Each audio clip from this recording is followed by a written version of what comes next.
The Pacific Coast Highway did not know it was about to become the most important road in the world. It just ran, north and south, the way it always had, cutting its long, indifferent line between the Santa Monica Mountains and the sea, carrying its ordinary cargo of commuters and tourists, and people heading somewhere they were certain they needed to be. The afternoon light fell across it at the particular angle it reached in late October, low and amber, turning the asphalt into something that looked briefly, deceptively, like gold. Two cars moved through that light at identical speed, not racing.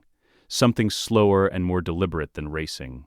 The kind of pace that two people find when they are running out of road and both of them know it. The 1970 Dodge Charger on the left, black and brutal, and carrying the specific gravity of a machine that had survived things cars were not designed to survive. Dom's hands on the wheel were loose. His jaw was set. He had the look he carried in the hours after a war ended. Not peace, never quite peace, but the particular stillness of a man whose nervous system had processed enough catastrophe that ordinary silence felt earned rather than empty. Brian O'Connor rode beside him in the Supra, white, the color of a decision not yet made. He had been quiet for 2 miles. That alone was the signal, if Dom had been looking for one. Brian quiet was never the same thing as Brian at rest. Brian quiet was Brian calculating. Brian quiet was the moment before something changed. The fork appeared in the distance, a slow curve left toward the ocean, a continuation right, toward the rest of the world and everything waiting in it. Dom's right hand lifted from the wheel and extended out the window. A single, unhurried gesture. A wave, the kind that meant, "This is where the road ends for us, brother." Brian saw it. He did not accelerate. He turned the wheel. The Supra came sideways across the highway with a sound like a controlled argument, tires finding their limit and holding it, and stopped diagonally across Dom's path, with 3 feet to spare. Not reckless, precise, the kind of move that required knowing exactly what the car would do before it did it. The Charger stopped. For a moment neither of them moved. The engines idled in the warm afternoon air. The ocean light moved across both windshields. Then Dom leaned out his window. "The hell are you doing, Brian?" Not a question. The voice of a man who had survived too many situations to register alarm at one more unexpected thing, but had not yet decided whether this particular unexpected thing was going to require patience or force. Brian killed his engine, stepped out, walked to the Charger's window with his hands in his pockets and that particular quietness in his face that he had originally carried as a cop and had never fully been able to put down. The stillness of a man who had already decided something and was only now letting the world catch up to it. He stopped at Dom's door and looked at him for a moment without speaking. Dom waited. "I need you to hear something," Brian said, "and I need you to know I'm not crazy before I say it." Dom's eyes held steady. "Mia loves you, so you've got 30 seconds. Brian nodded once. He looked down the road that would have taken him home, that was supposed to take him home, that he had been pointing himself toward for 6 months, like a man who had finally earned the right to stop. Then he looked back at Dom. "I've been running scenarios," he said, "in my head, since Letty, since Owen, since Han died in Tokyo. A pause that had weight in it. We always win the fight in front of us. We never see the next one coming." Dom said nothing. "I see the next one coming, Dom." The silence that followed was a different kind than the one before it. The Charger's engine ticked in the afternoon heat. A pelican crossed the highway overhead, indifferent and ancient, and was gone. "I know what happens if we go home," Brian continued. "I know what Cypher does. I know how she finds your weakness." He held Dom's eyes, level and certain. "I know about the baby." Dom went very still, not his jaw, not his hands, his entire face. "What baby?" he said quietly. "Elena. She's pregnant." Brian's voice did not waver.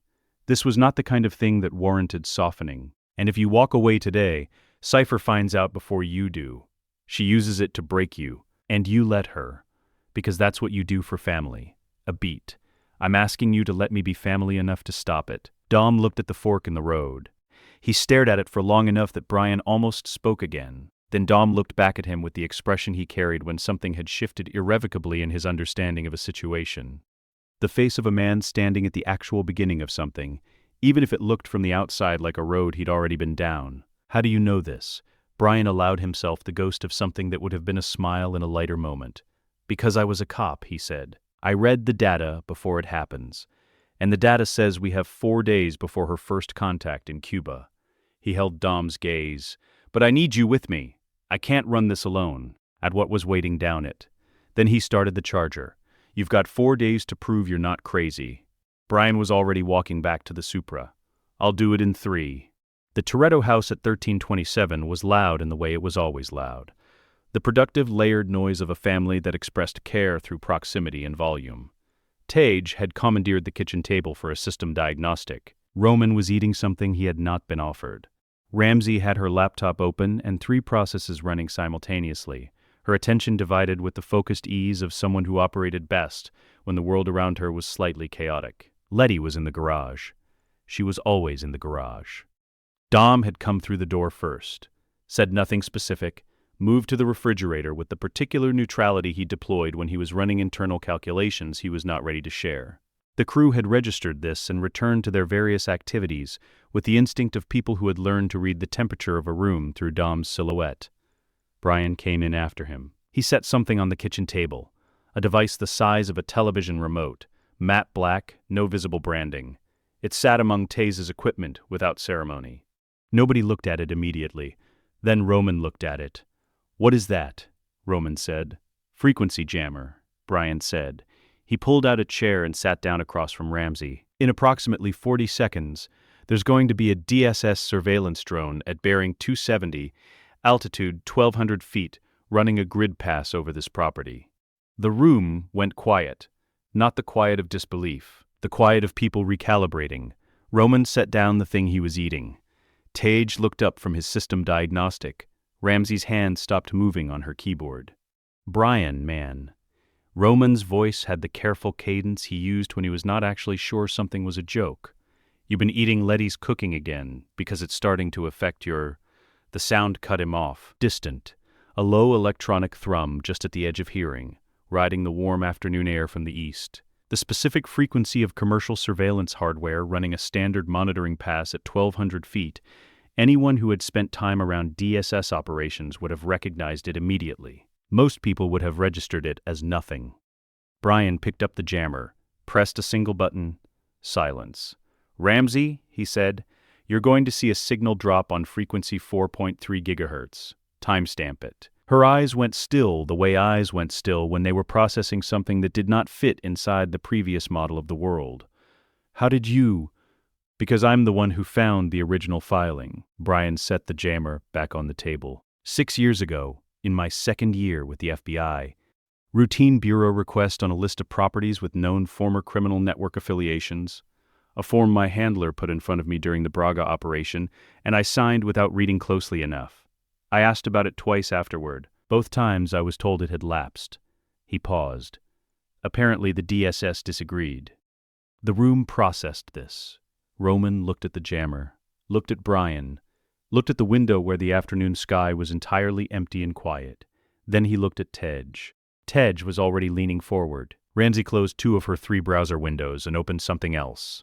Something that required her full attention rather than divided focus. Her expression had shifted from the casual productivity it normally carried into something more concentrated, more careful. It was Dom who spoke first. He had moved from the refrigerator to the doorway, and he stood there with his arms folded and his back against the frame, watching Brian with the quality of attention he brought to things that mattered. The attention he reserved for moments when a situation had just expanded past the boundaries of what he had previously understood it to be. Show us, he said. Brian pulled out a tablet. He set it on the table between them. The screen showed a map. The Pacific. The Caribbean. A surveillance overlay rendered in clean geometric lines. Cities marked, shipping lanes threaded through the data like circulatory systems. And across the entire grid, almost invisible against the background of normal digital traffic, something else. A pattern of absences. Not signals, the precise and deliberate negative space where signals should have been but weren't. Dead air arranged with a specificity that looked random until you looked at it long enough to see the architecture underneath. God's eye has been running passive since we got back from London, Brian said. Not searching, just listening. He tapped a point in the Caribbean band, east of Cuba, moving in slow rotation. 3 days ago, this started showing up. It's not a signal. It's the shape of a signal that doesn't want to be found. Ramsey was already close to the tablet. Her eyes moved across the pattern with the rapid precision of someone reading a language they'd spent years learning. Quantum encrypted, she said. Not a question. Running on a frequency that standard God's eye queries register as dead air, Brian confirmed. But if you look for the absence instead of the presence, it broadcasts its own location. Ramsey sat back. Something moved through her expression that Brian recognized. The particular satisfaction of a person who has just watched a problem become a solution. That's elegant. The name landed in the room the way names landed when they belonged to a level of threat that the crew had not yet fully mapped. Roman said nothing. Tay's jaw tightened. Dom remained in the doorway watching. Brian looked at the pattern on the screen for a moment. Then he picked up a marker from Tay's supply pile, uncapped it, and wrote 4 words at the top of a blank notepad he found beside the laptop. Target. 4 days. He set the marker down. Here's what we're going to do, he said. The afternoon light continued its slow move across the kitchen table. Outside, the drone had completed its grid pass and returned to base, its surveillance log recording only a brief anomalous signal drop that the duty analyst would note and discard as equipment interference. Nobody at the agency would think to pull the original filing and trace the chain of signatures back to their source. Brian had counted on that. He had counted on a great many things. Somewhere east of Cuba, in the dead and featureless air 30,000 feet above the Atlantic, a stealth aircraft moved through the evening with its running lights off and its signal output scrubbed to nothing. On its primary screen, a single Caribbean surveillance node had gone dark 14 minutes ago. The operator assigned to the anomaly ran his diagnostic 3 times before accepting that the explanation was not technical. He brought the report to the woman at the rear of the aircraft. She read it once, set it down. She looked out the window for a long moment at the darkening ocean below. 4 days she had been planning. She had given herself 4 days in Cuba to set the board. She picked up the report again. Someone had just shortened her window without knowing her window existed. Or, she set the report down very carefully. They knew exactly. Havana did not do subtlety. It was a city built from primary colors and loud convictions, from chrome-heavy American iron that had been kept alive through 4 decades of embargo by men who refused to accept that beautiful things could be allowed to die simply because the parts stopped coming. The Malecon ran its long seawall curve along the northern coast, and the ocean threw itself against the rocks in the late afternoon heat. And the music that came from the open doorways of the bars along Cayo Obispo was the kind of music that assumed your participation, whether you had planned to participate or not. It was, in other words, exactly the kind of city that Dom Toretto moved through like he had been born in it. He had arrived that morning on a connecting flight from Miami. Alone, officially, he had stood at the arrival's threshold with a single bag over one shoulder and let Havana look at him the way cities looked at men like Dom, measuring the weight of him, taking inventory, and then walked out into the heat with the unhurried certainty of a man who had nowhere to be until the sun went down. Brian had arrived 6 hours earlier. He had come in through a different terminal, on a different carrier, under a name that had been built and aged through Mr. Nobody's documentation network with the kind of patience that produced things that did not fall apart under scrutiny. He had rented a car that nobody would look at twice, driven it to a parking structure 3 blocks from the Malecon, and spent the remaining hours doing what he had trained himself to do better than almost any other living human being. He watched. The race started at 9:15 in the evening, on a 2-lane stretch of industrial road north of the city center, where the streetlights were sparse enough to leave the crowd in a comfortable half-darkness, and the road surface was the particular combination of worn asphalt and patched concrete that rewarded drivers who understood the language of imperfect conditions. 200 people had turned out.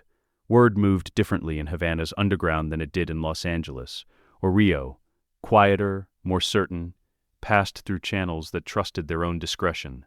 But it moved just as fast, and when Dom Toretto's name was attached to it, it moved faster than that. Dom stood beside his rental, a rebuilt '67 Impala that someone local had prepared for him through arrangements Brian had made 2 weeks prior. It was not the Charger. It was not what Dom was. But Dom had spent enough years driving things that weren't built for him to understand that the limitation was always the driver, never the machine. He looked at the car across the line from him, looked at the driver, said nothing. The flag dropped. Brian watched from the fourth row of the crowd, with his back to the building behind him and a clear sightline to every exit. He was not watching the race. He was watching a woman standing 40 feet to Dom's left. She had been there since before the crowd assembled. This was the first tell. Race crowds arrived with the energy of people who were drawn toward something. They moved in, they compressed. They found their angle. She had positioned herself early and held her position with the slight, practiced stillness of someone who was not interested in the race. Her eyes tracked Dom rather than the cars. She had checked her jacket pocket twice in the last 4 minutes. Vera Morel, 34 years old, Portuguese intelligence dropout, officially listed as a freelance security consultant working out of Lisbon and, intermittently, Sao Paulo. Brian had found her photograph in a Europol satellite file that had been flagged, buried, and technically deleted 18 months ago. He had undeleted it with Ramsey's help on a Tuesday evening while Jack was asleep and Mia was reading in the next room. He had been looking at her face long enough that he recognized it immediately in the Havana crowd, even at this distance, even in this light. She reached into her jacket pocket and did not pull her hand back out. Brian started moving. The race lasted 4 minutes. Dom won by 2 car lengths, with enough margin remaining that it read less as victory than as a demonstration. A quiet, unhurried proof of something that did not require elaboration. He stepped out of the Impala to the sound of the crowd finding its voice, and he accepted the noise the way he accepted all noise, without acknowledgement, without performance, with the simple gravity of a man who had grown accustomed to rooms adjusting themselves around him rather than the other way around. Cypher's agent moved through the crowd toward him. She was good. The movement was natural, casual, almost bumbling. A woman threading through a pressing crowd toward a man she appeared to have a reason to approach. She had a smile prepared. She had a story prepared. She had a phone in her jacket pocket, preloaded with the evidence package that was supposed to break Dom Toretto open, along the precise fault lines that Cypher had spent months mapping. She did not see Brian step out of the crowd behind her. He moved without urgency. 2 steps, 3, and he was there. Close enough that when she turned at the peripheral awareness of someone in her space, she was already facing him rather than Dom. He was holding a tablet with both hands in the mild, unthreatening posture of a man reading something at a bus stop. Nothing aggressive. Nothing that would read as a threat to the 200 people standing around them. The screen showed Vera's own encrypted files, her operational brief, her communication history with Cypher's aircraft over the past 72 hours, her contact schedule, her extraction route, and the specific contents of the phone in her jacket pocket, all of it mirrored in real time from a server that Cypher believed was impenetrable. Vera looked at the screen. She looked at Brian. Her hand moved toward her jacket, then stopped. "You're running the wrong play, Vera," Brian said quietly. His voice was the same temperature it would have been if he were telling her the time. Not cold, not warm. Precise in the specific way of a person who had already worked through every branch of the scenario and had arrived here, at this moment, with these words, because it was the only place the calculation ended cleanly. "I've been inside your network for 72 hours, he said. "Everything you were going to show him, I already sent to a dead drop that opens if anything happens to any of us." He held the screen steady. Gave her time to read, tell Cypher she missed her window.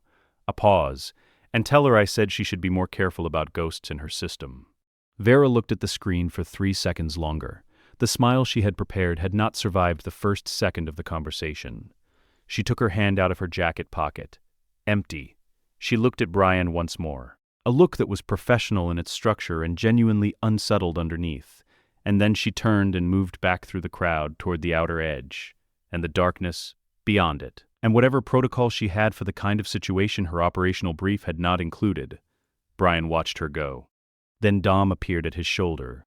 He had crossed the distance from the finish line without Brian hearing him approach, which meant Dom had seen it from the car and had been moving before the race even fully settled. He stood beside Brian and watched the same darkness Vera had just disappeared into. "She would have had me," Dom said. "Not a question.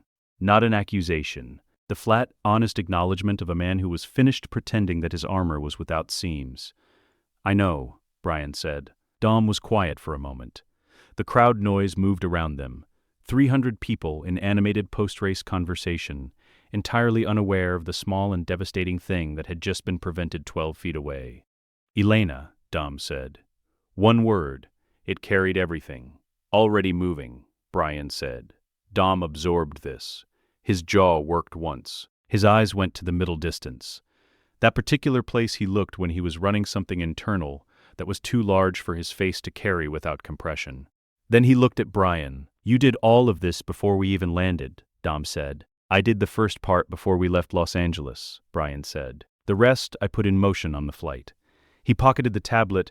"We've got about 8 minutes before whatever protocol she's running requires her to make contact with the aircraft.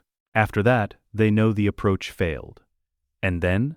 Brian looked toward the north. The ocean was out there somewhere in the dark, invisible but present the way the ocean always was in coastal cities. Felt in the air, in the quality of the darkness, in the particular weight the atmosphere carried, when it had traveled a long way over open water before arriving here. "Then Cypher runs her analysis," he said, "and she either pulls back and rebuilds, which buys us time, or she escalates immediately, which tells us exactly how desperate she already is." He paused. "Either way, she has to move the aircraft. And when she moves the aircraft, you find it." Brian said nothing, which was the answer. Aboard the stealth plane, somewhere above the Atlantic in the dead hours before sunrise, Cypher received the report. She read it once, set it down on the console with the deliberate care of someone placing a fragile object rather than a piece of paper. She replayed the camera feed from Vera's jacket. The tiny embedded lens had captured 11 seconds of usable footage before Vera had turned away. Cypher ran those 11 seconds 4 times, paused on the frame where the tablet was visible, not readable, but visible, and sat with the implications of that for a long moment. Then she looked at the face. She had never seen this face in a threat assessment. She had never seen it flagged in an Interpol feed. She had never seen it attached to a name in any intelligence network she monitored. And she monitored most of them. "Find out who he is," she said. "Everything." Her primary operator ran the search. The query took 40 seconds. Her systems were not slow, and came back with a file that the operator opened and began reading with the practiced speed of someone accustomed to processing intelligence documents in bulk. His reading slowed. "His name is Brian O'Connor," the operator said. "Formerly FBI. Field active for multiple classified joint operations, Braga Network Interdiction, Reyes Cartel, Owen Shaw, and the London DSS mission with Hobbs." "I know what he was," Cypher said. She said it without looking away from the frozen frame. The face on her screen, calm, precise, holding a tablet in the warm Cuban night with the specific quality of a man who had been standing in that exact spot for reasons he had decided on long before arriving. The absence in her satellite coverage, the dead drop contingency, the 72 hours of access to a server that had never been accessed by anyone who was not her. She had built a career on being the one who knew first. She had built an empire on the foundational certainty that she was always further ahead than the person across the board from her. She had broken men more powerful than Dom Toretto, using nothing but the gap between what they knew and what she knew. Someone had just stood in a crowd in Havana, Cuba, and closed that gap, in 72 hours, without announcing himself, without being found. She looked at the face on the screen. "Find out what he is," she said. The operator began typing. Outside, the Atlantic moved in the dark below, indifferent to everything, the way large bodies of water were indifferent to everything, and the aircraft held its position in the dead sky between Cuba and the open ocean. Cypher had given herself 4 days in Cuba. She was going to need more than 4 days. That, by itself, was information. She had not needed more than 4 days for anything in 7 years. Tokyo held its dead differently than other cities. Not in monuments or silence or the formal, designated architecture of grief. Tokyo held its dead in the spaces between things, in the half-second pause before a traffic light changed, in the amber glow of a vending machine on a street corner at 2 a.m, in the specific quality of rain on asphalt in the Shibuya district that made the neon bleed long and distorted and beautiful, in a way that felt, on certain nights, like something that was trying to tell you something you were not quite ready to hear. Brian had been in the city for 72 hours. He had not slept more than 4 of them. He had spent the rest of the time walking. Not aimlessly. Brian O'Connor had not done anything aimlessly in a decade, but with the particular focused casualness of a man who needed to understand a geography well enough to feel it, rather than just map it. He had walked Shibuya at midnight and Shinjuku at dawn, and the narrow corridor streets of the Minato district in the gray middle hours, timing routes, reading traffic patterns, noting the places where the road compressed between buildings and the places where it opened into intersections that could go three ways if you needed them to. He had walked the route twice, the one Shaw would take. Han Sol-O was not easy to find if you did not know where to look, which was the point. He had built his life in Tokyo the way he built everything, without urgency, without announcement, through the accumulation of small and genuine connections that did not advertise themselves as a life, but functioned as one. He raced in the mountain passes north of the city with Sean Boswell and the loose, shifting collection of drivers that had assembled around Sean the way serious drivers assembled around anyone who was genuinely, undeniably fast. He ate at the same 3 restaurants rotating on a schedule that was not quite a schedule. He bought chips from a specific convenience store on the ground floor of his building at approximately 10:30 every evening and ate them standing at his kitchen window, looking at the city below. He was alive, and he did not know how close to not being alive he was running. Brian had known the date for 3 weeks. He had cross-referenced it against Shaw's known operational patterns. The kill protocols Shaw had inherited from his years running black operations for a network that specialized in people who needed to quietly stop existing, and the date had come back the same way every time. A Tuesday, the Shibuya district, 11:47 in the evening, give or take the variables of traffic and Shaw's last-minute route adjustments. Shaw's method was direct and without complication. He would find Han's car on its known route, and he would end it the way a man with Shaw's particular training ended things, with speed and weight and the clinical certainty of someone who had done this before and understood that commitment was the only variable that mattered. He had told Han none of this. He had told Han he was in Tokyo because he missed the racing and wanted to see Sean. Han had accepted this with the particular ease of a man who had learned not to interrogate the motivations of people he trusted, and had shown Brian around the city for 2 days with the unhurried pleasure of someone sharing something they genuinely loved. On the 3rd day, Brian had arranged a race. Sean Boswell was 23 years old and moved through Tokyo's drift scene with the energy of someone who had arrived from Alabama with nothing but speed and nerve, and had, through the alchemy of genuine talent and genuine hunger, built something real out of both. He was not, by temperament, a patient person. He drove fast because fast felt like the correct speed for everything. He had opinions about this and expressed them at volume. He had also, Brian had noted over 2 days of observation, developed an instinct for line and timing that was closer to Han's school of thought than Sean would have acknowledged out loud. They met at a parking structure in Minato at 10 p.m. Brian, Sean, and 2 of Sean's regular drivers, a precise, laconic 22-year-old named Kenji and a 20-year-old named Takeshi who had not yet learned to speak before he drove, and would probably be better for it. Han was still at the restaurant. He would be at the convenience store by 10:30.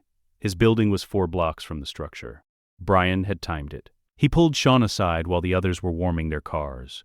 "I need something from you tonight," Brian said, "and I need you to not ask me why until after." Sean looked at him with the assessing expression he used when he was deciding how much of his trust a situation had earned. "How not ask why are we talking? The kind where you run the line I give you without deviation and trust that I have a reason. That's a pretty significant ask for someone I've known 3 days." "Han trusts me," Brian said simply. A beat. Sean's expression shifted, not to agreement, to something more complicated than agreement. The look of a young man who had been taught, by proximity to Han, what it looked like when someone said a thing and meant it all the way down. "What's the line?" Sean said, Brian told him. At 11:42 p.m., the Shibuya district was doing what the Shibuya district did at 11:42 p.m. on a Tuesday in October, processing itself, the 24-hour metabolic hum of a neighborhood that had decided sleep was optional and noise was structural. The crossing at its center moved its hundreds of pedestrians in their organized crossing pattern chaos. The restaurants were still full. The Konbini lights were white and absolute against the dark. Han's RX-7 was moving west on a 2-lane corridor 3 blocks north of the crossing. Routine. Known route. The kind of path a person took when they had taken it enough times to stop thinking about it consciously. Shaw's vehicle entered the corridor from the north. Brian saw the headlights from his position at the intersection ahead. The specific high-mounted beam pattern of a modified Land Rover running with weight on the front axle, carrying forward at the committed, accelerating pace of a man who had identified his target and had resolved the calculation in favor of action. No hesitation in the approach. No deceleration. Shaw had used this method before, and he used it with the clean, economic certainty of someone who understood that the only variable was commitment. He had 30 seconds. He keyed his earpiece. Sean, now. Sean entered the corridor from the south simultaneously, his drift car low and fast, and committed, running at an angle to the road that made him look briefly from above, like a comet crossing an orbit. Shaw's Land Rover registered both vehicles in the same second, and made the calculation that drivers made when the road closed in front of them. Left or right, commit or brake. The Land Rover committed left. The barrier on the left side of the corridor was a concrete median divider, low, painted yellow, placed there 3 years ago, after a pedestrian incident that the local ward office had responded to with the institutional certainty that concrete fixed things. The Land Rover's front quarter panel found the barrier at 40 kilometers per hour. The impact was controlled in the sense that it was survivable, not controlled in any other sense. Metal finding concrete at speed produced a sound that was specific and final, and the Land Rover's front end compressed against the divider, and the vehicle rotated and stopped with its engine block against the barrier, and its rear wheels lifted briefly off the asphalt before settling back down. Shaw was not going anywhere. The vehicle was not going anywhere. The route to Hans RX-7 was closed. Brian was out of his car before the Land Rover finished its rotation. He crossed the distance in 5 seconds, unhurried, straight-lined, the walk of a man who had already decided what the next 10 seconds contained and found nothing in them that required speed. He opened the Land Rover's driver door. Shaw looked up at him. Deckard Shaw, in person, was the particular kind of dangerous that announced itself quietly rather than loudly, the compressed, economical physicality of a man who had spent his career being effective rather than impressive. His jaw was set. His eyes were calculating. He had a cut on his forehead from the airbag, and the specific expression of a professional who had just had something go wrong that was not supposed to go wrong and was running the analysis of how in real time. Brian looked at him for a moment. "Not today," he said quietly. Not angry, not triumphant. The simple, clean statement of a fact that had already been decided in a room Shaw had not been invited to. Shaw said nothing. He looked at Brian with the particular attention of someone filing away every detail of a face for future use. Brian stepped back from the door. Hans RX-7 had stopped at the intersection.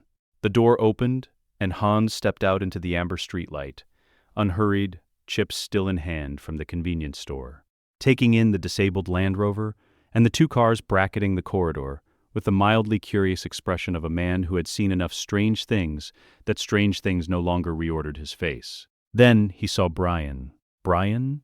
He looked at the Land Rover, looked back at Brian. "What are you doing in Tokyo?"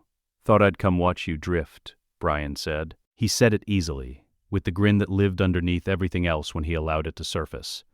Han looked at the Land Rover again, at the crumpled front end against the median barrier, at the particular geometry of 2 vehicles positioned in a corridor that suggested something more precise than an accident. "Is that a misunderstanding?" Brian said. "Old friend of mine." He put a hand on Han's shoulder, brief, solid, the contact of a man confirming something he needed to confirm. "Let's get off the street." Han looked at him for a moment with the unhurried, intelligent attention he brought to everything. Han Solo had spent years learning to read the spaces between what people said and what they meant, and he was reading Brian now with the same quiet precision he brought to reading a road before he drove it. He decided to let it be what Brian needed it to be. "There's a place 2 blocks over," Han said. "Good ramen." The rooftop was Sean's idea. He found Brian there at 1 a.m, sitting on a low concrete ledge with his back to the city below, and the Tokyo sky enormous overhead. The particular deep gray of an urban sky that had too much light beneath it to ever achieve real darkness, lit from underneath in amber and white, and the slow red pulse of aircraft warning lights on distant towers. Sean sat beside him without being invited. "You going to tell me what that was really about?" Sean said. Brian looked at the city for a while before answering. "Somebody was trying to take something from us," he said.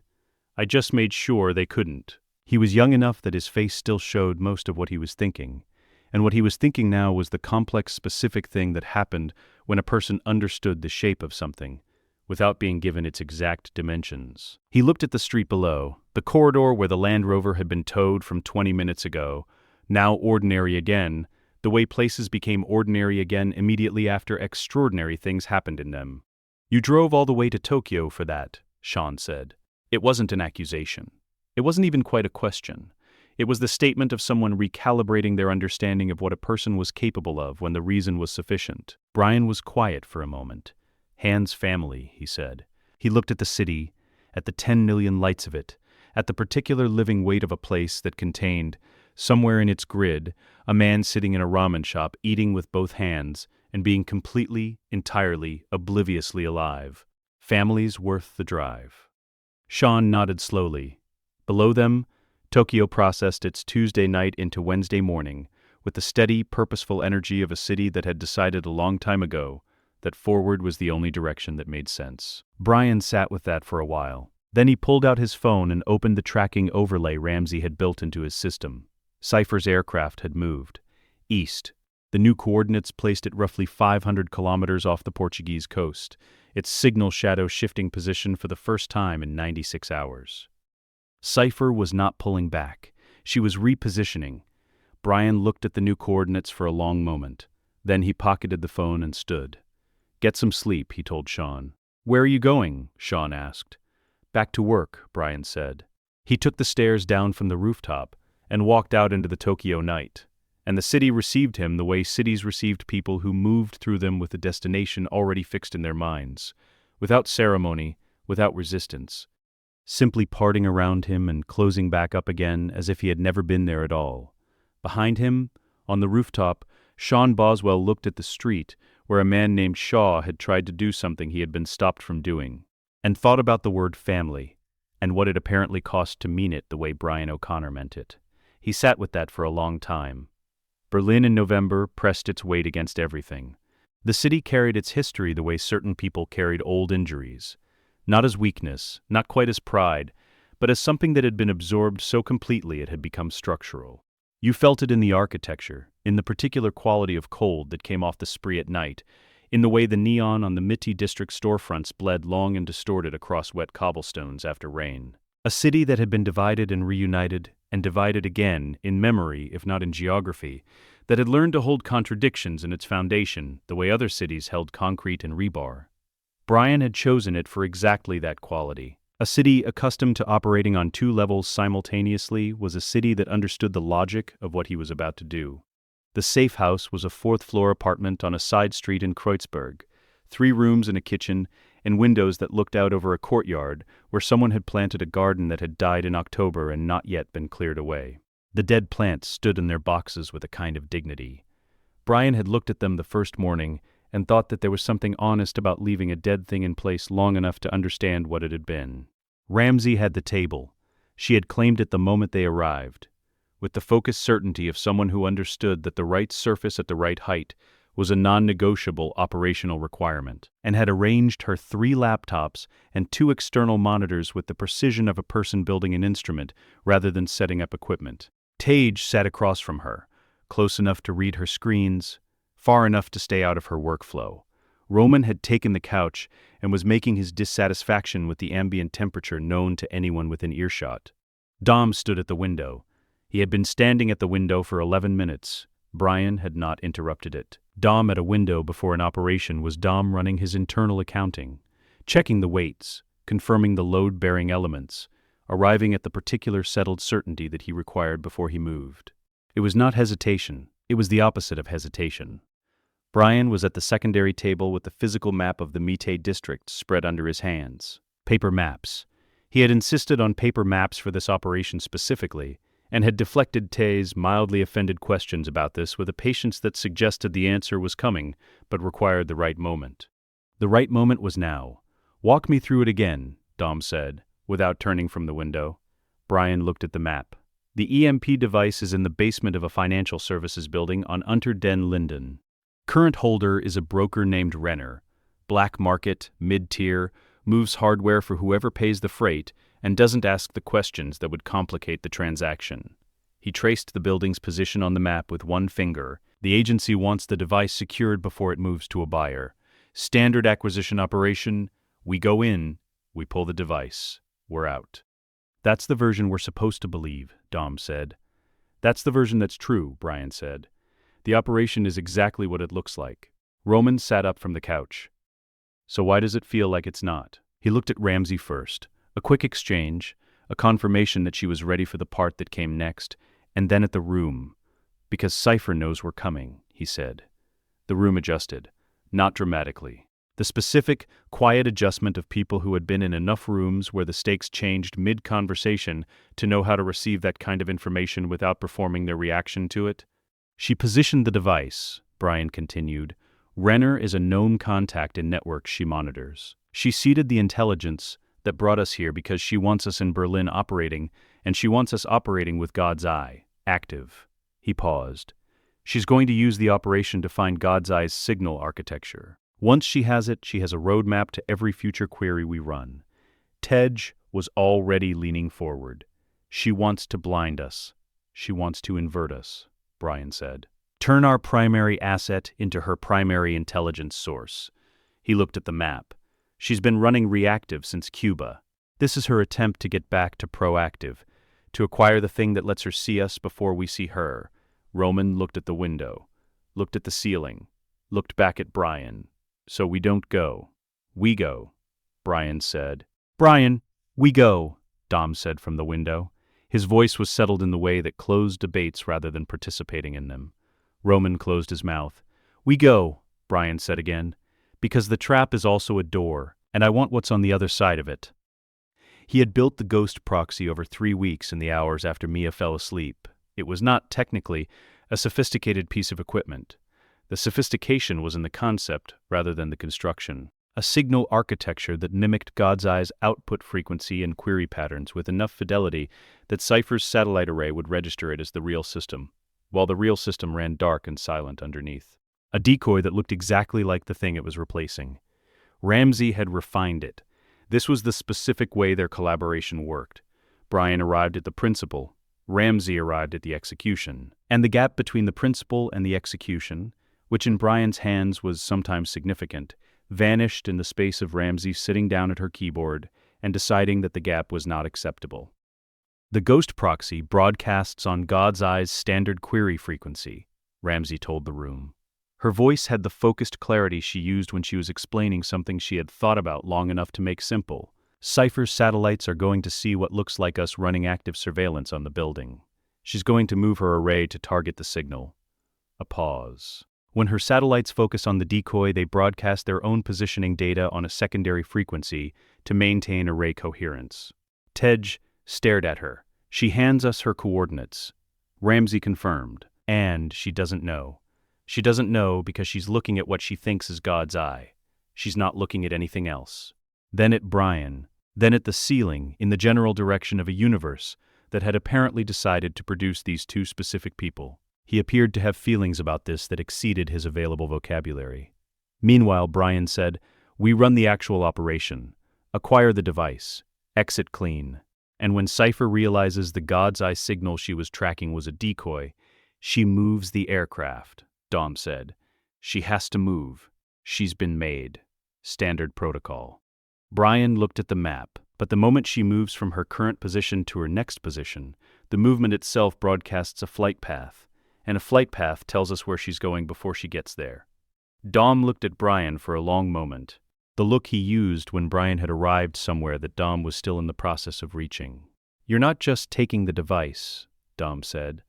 "I'm taking the device," Brian said, "and everything else she was planning to take from us."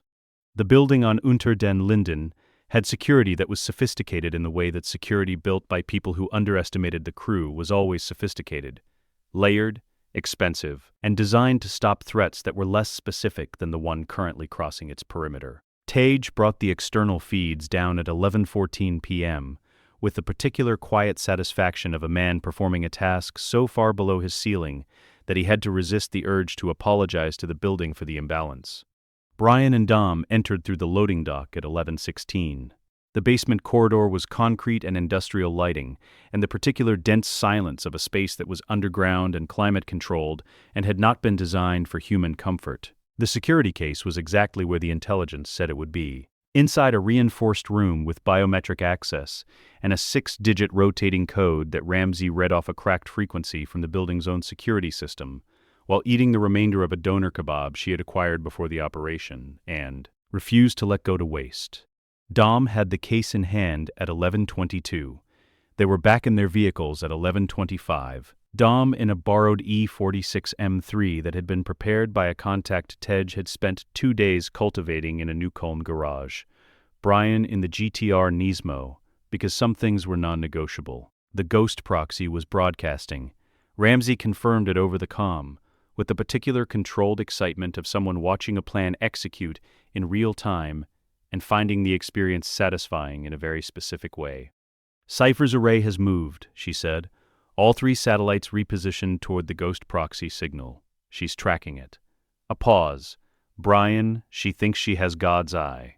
Good, Brian said. He was threading the GTR through the Mitty district at a pace that suggested moderate urgency and attracted no attention from the late-night traffic around them. How long before she realizes it's a decoy? It'll start showing anomalies in about 40 minutes. Small ones, the kind that look like normal query fluctuations until they accumulate. Ramsey's voice was precise. She won't be certain until the 60-minute mark. And her positioning data. The sound of keys. Receiving it now, she's at a brief pause.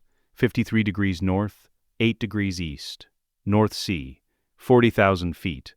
Another pause, longer. Brian, she's already moving. She started the repositioning 14 minutes ago. Brian looked at the road ahead. She moved before she confirmed the decoy was a decoy. She's not waiting for confirmation. She's moving on instinct. A pause. She's spooked. Dom's voice came over the comm from the M3. Where's she going? Ramsey's response took 30 seconds. When it came back, it carried the particular quality of information that changed the shape of the board rather than merely adding to it. If she maintains current heading and speed, there's only one facility on that flight path with the infrastructure she needs to reestablish a satellite relay. A pause. Brian, she's going to a black site in the Norwegian archipelago. It's off every official registry, but God's Eye has 3 separate surveillance passes that put cipher operatives there in the last 18 months. The GTR moved through the Berlin night, the city's November cold, pressing against the windows, the wet road reflecting the orange of streetlights in long broken lines. She's building a new relay, he said. She's trying to rebuild her surveillance architecture from a fixed position, Ramsey said. She thinks she's been compromised. She's going back to hardware she trusts. A beat, which means she's going to be stationary. Brian said nothing for a moment. Then, Ramsey, seed the Norwegian coordinates into the next phase file. Already done. Dom's voice. 1 step ahead. 2, Brian said.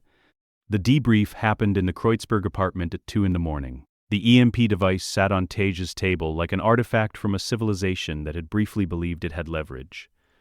The coffee was bad. Nobody cared. Roman sat across from Brian and watched him close the physical map and fold it, with the particular care of a man who respected paper because he had learned to think on it. So, Roman said, "We got the device. We got the device," Brian confirmed. "They got a fake version of our best weapon. They got a ghost. And we know exactly where Cypher is going to be."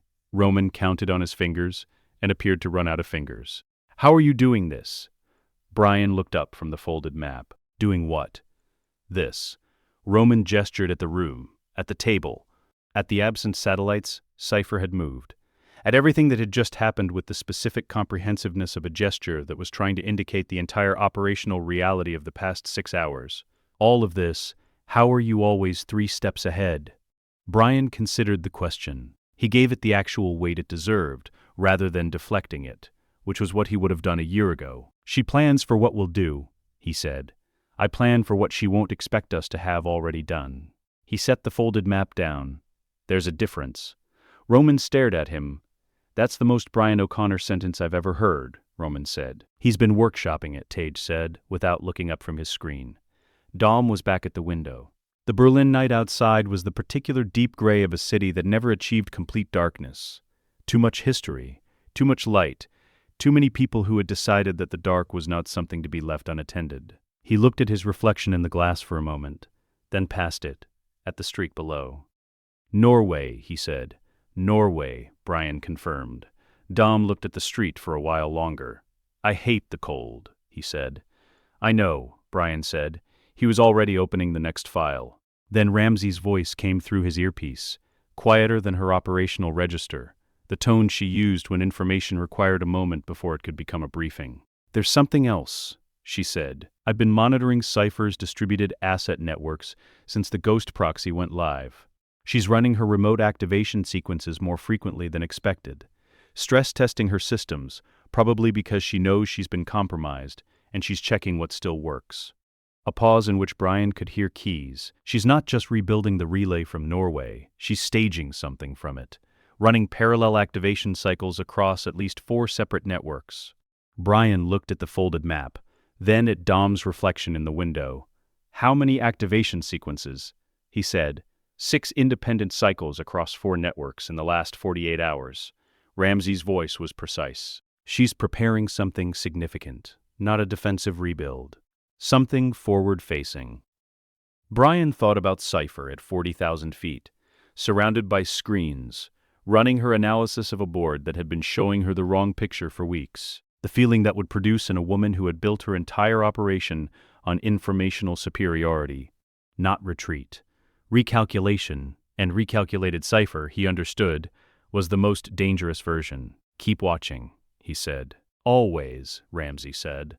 The road ran eventually south toward Lisbon, and then north toward Norway, and then everywhere the work required. Brian drove with one hand on the wheel, and the internal architecture of the next phase assembling itself in the particular space behind his eyes, where the calculations lived. The board had a new piece on it. He was already moving it. The safe house was in Portugal, not Lisbon.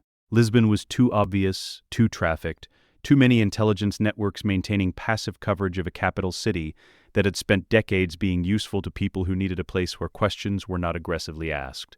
This was further north, in the Minho region, where the land rolled green and heavy toward the Atlantic, and the villages sat in their valleys with the particular self-contained quiet of places that had decided a long time ago that the rest of the world's business was the rest of the world's. Problem.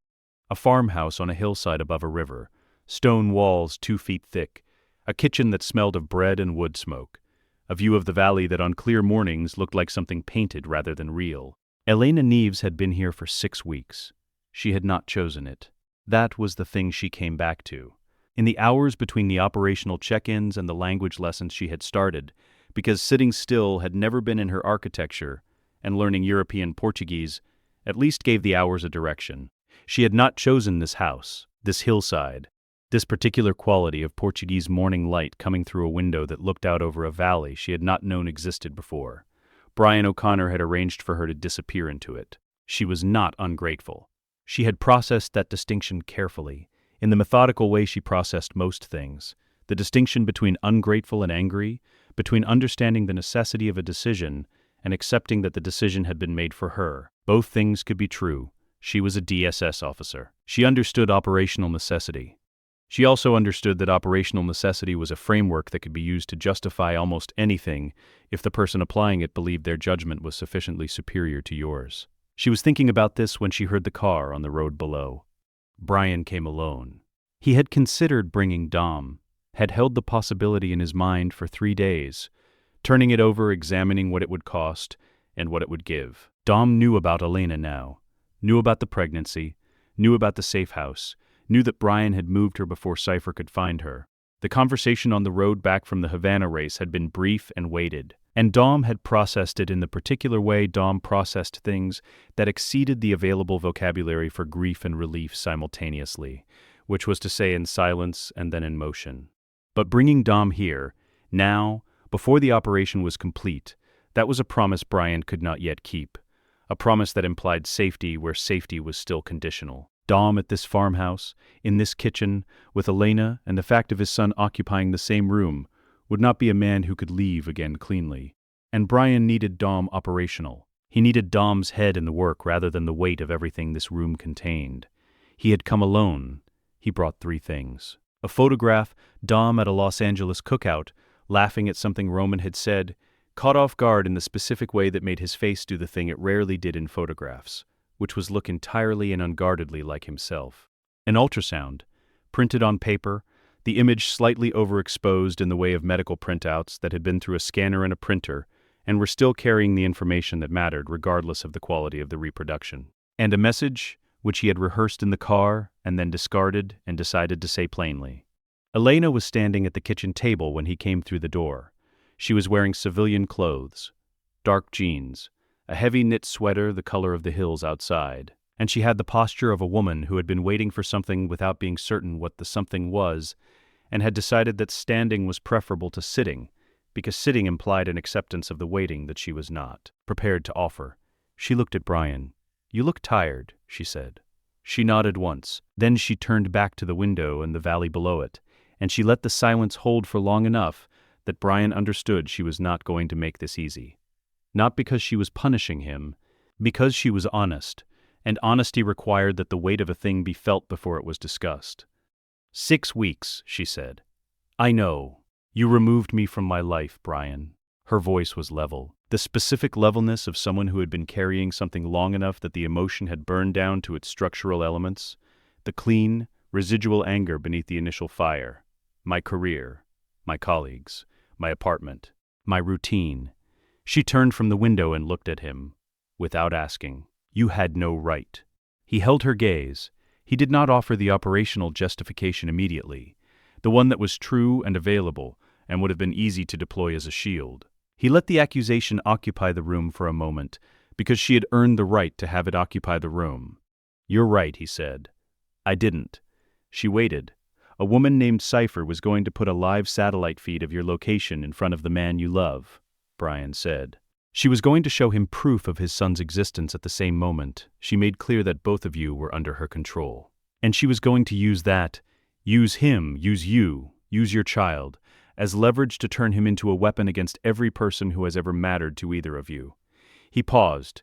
That was the alternative, not a possibility, a certainty. I had the timeline, I had the methodology, I had enough of her operational history to know that the window between her finding you and using you was measured in days, not weeks. Elena looked at him. Her jaw was set. Her hands were still. "I made the choice I could live with," Brian said. "I'm sorry it wasn't yours to make." The kitchen was quiet. Outside, the valley held its morning stillness. The sound of the river somewhere below, the distant movement of cattle on a hillside, the kind of silence that had been here long before either of them, and would be here long after. Elena looked at the photograph Brian was holding. He set it on the table between them. Then the ultrasound. She looked at them for a long time without touching them. "He knows," she said, not a question. Something in her voice had shifted. Not softer, that was not the right word. More specific. The anger had not left, but had moved to one side to make room for something else that also needed to be in the room. "He knows," Brian said. "He wanted me to give you that." He nodded at the photograph. "And to tell you, he'll be at the table when this is done. He won't miss a meal." She looked at Dom's face in it, the unguarded version, the one that existed in the spaces between the armor. Her hand went, unconsciously and then consciously, to her stomach, the gesture of a woman confirming something to herself rather than to anyone watching. "How long?" she said. Her voice had come down from its operational register into something quieter. Not weak. Elena Neves did not have a weak register, but human in the specific way that came after sustained professionalism had been held for long enough that the person underneath it needed a moment to breathe. "Weeks," Brian said. "Maybe less. We're close. You keep saying that." "I keep meaning it," he said. "We're dismantling her piece by piece. Cuba failed. Berlin failed. Every move she's made since we came back from the beach has been reactive." He paused. "She's not used to reactive. It's making her impatient. And impatient Cypher makes mistakes."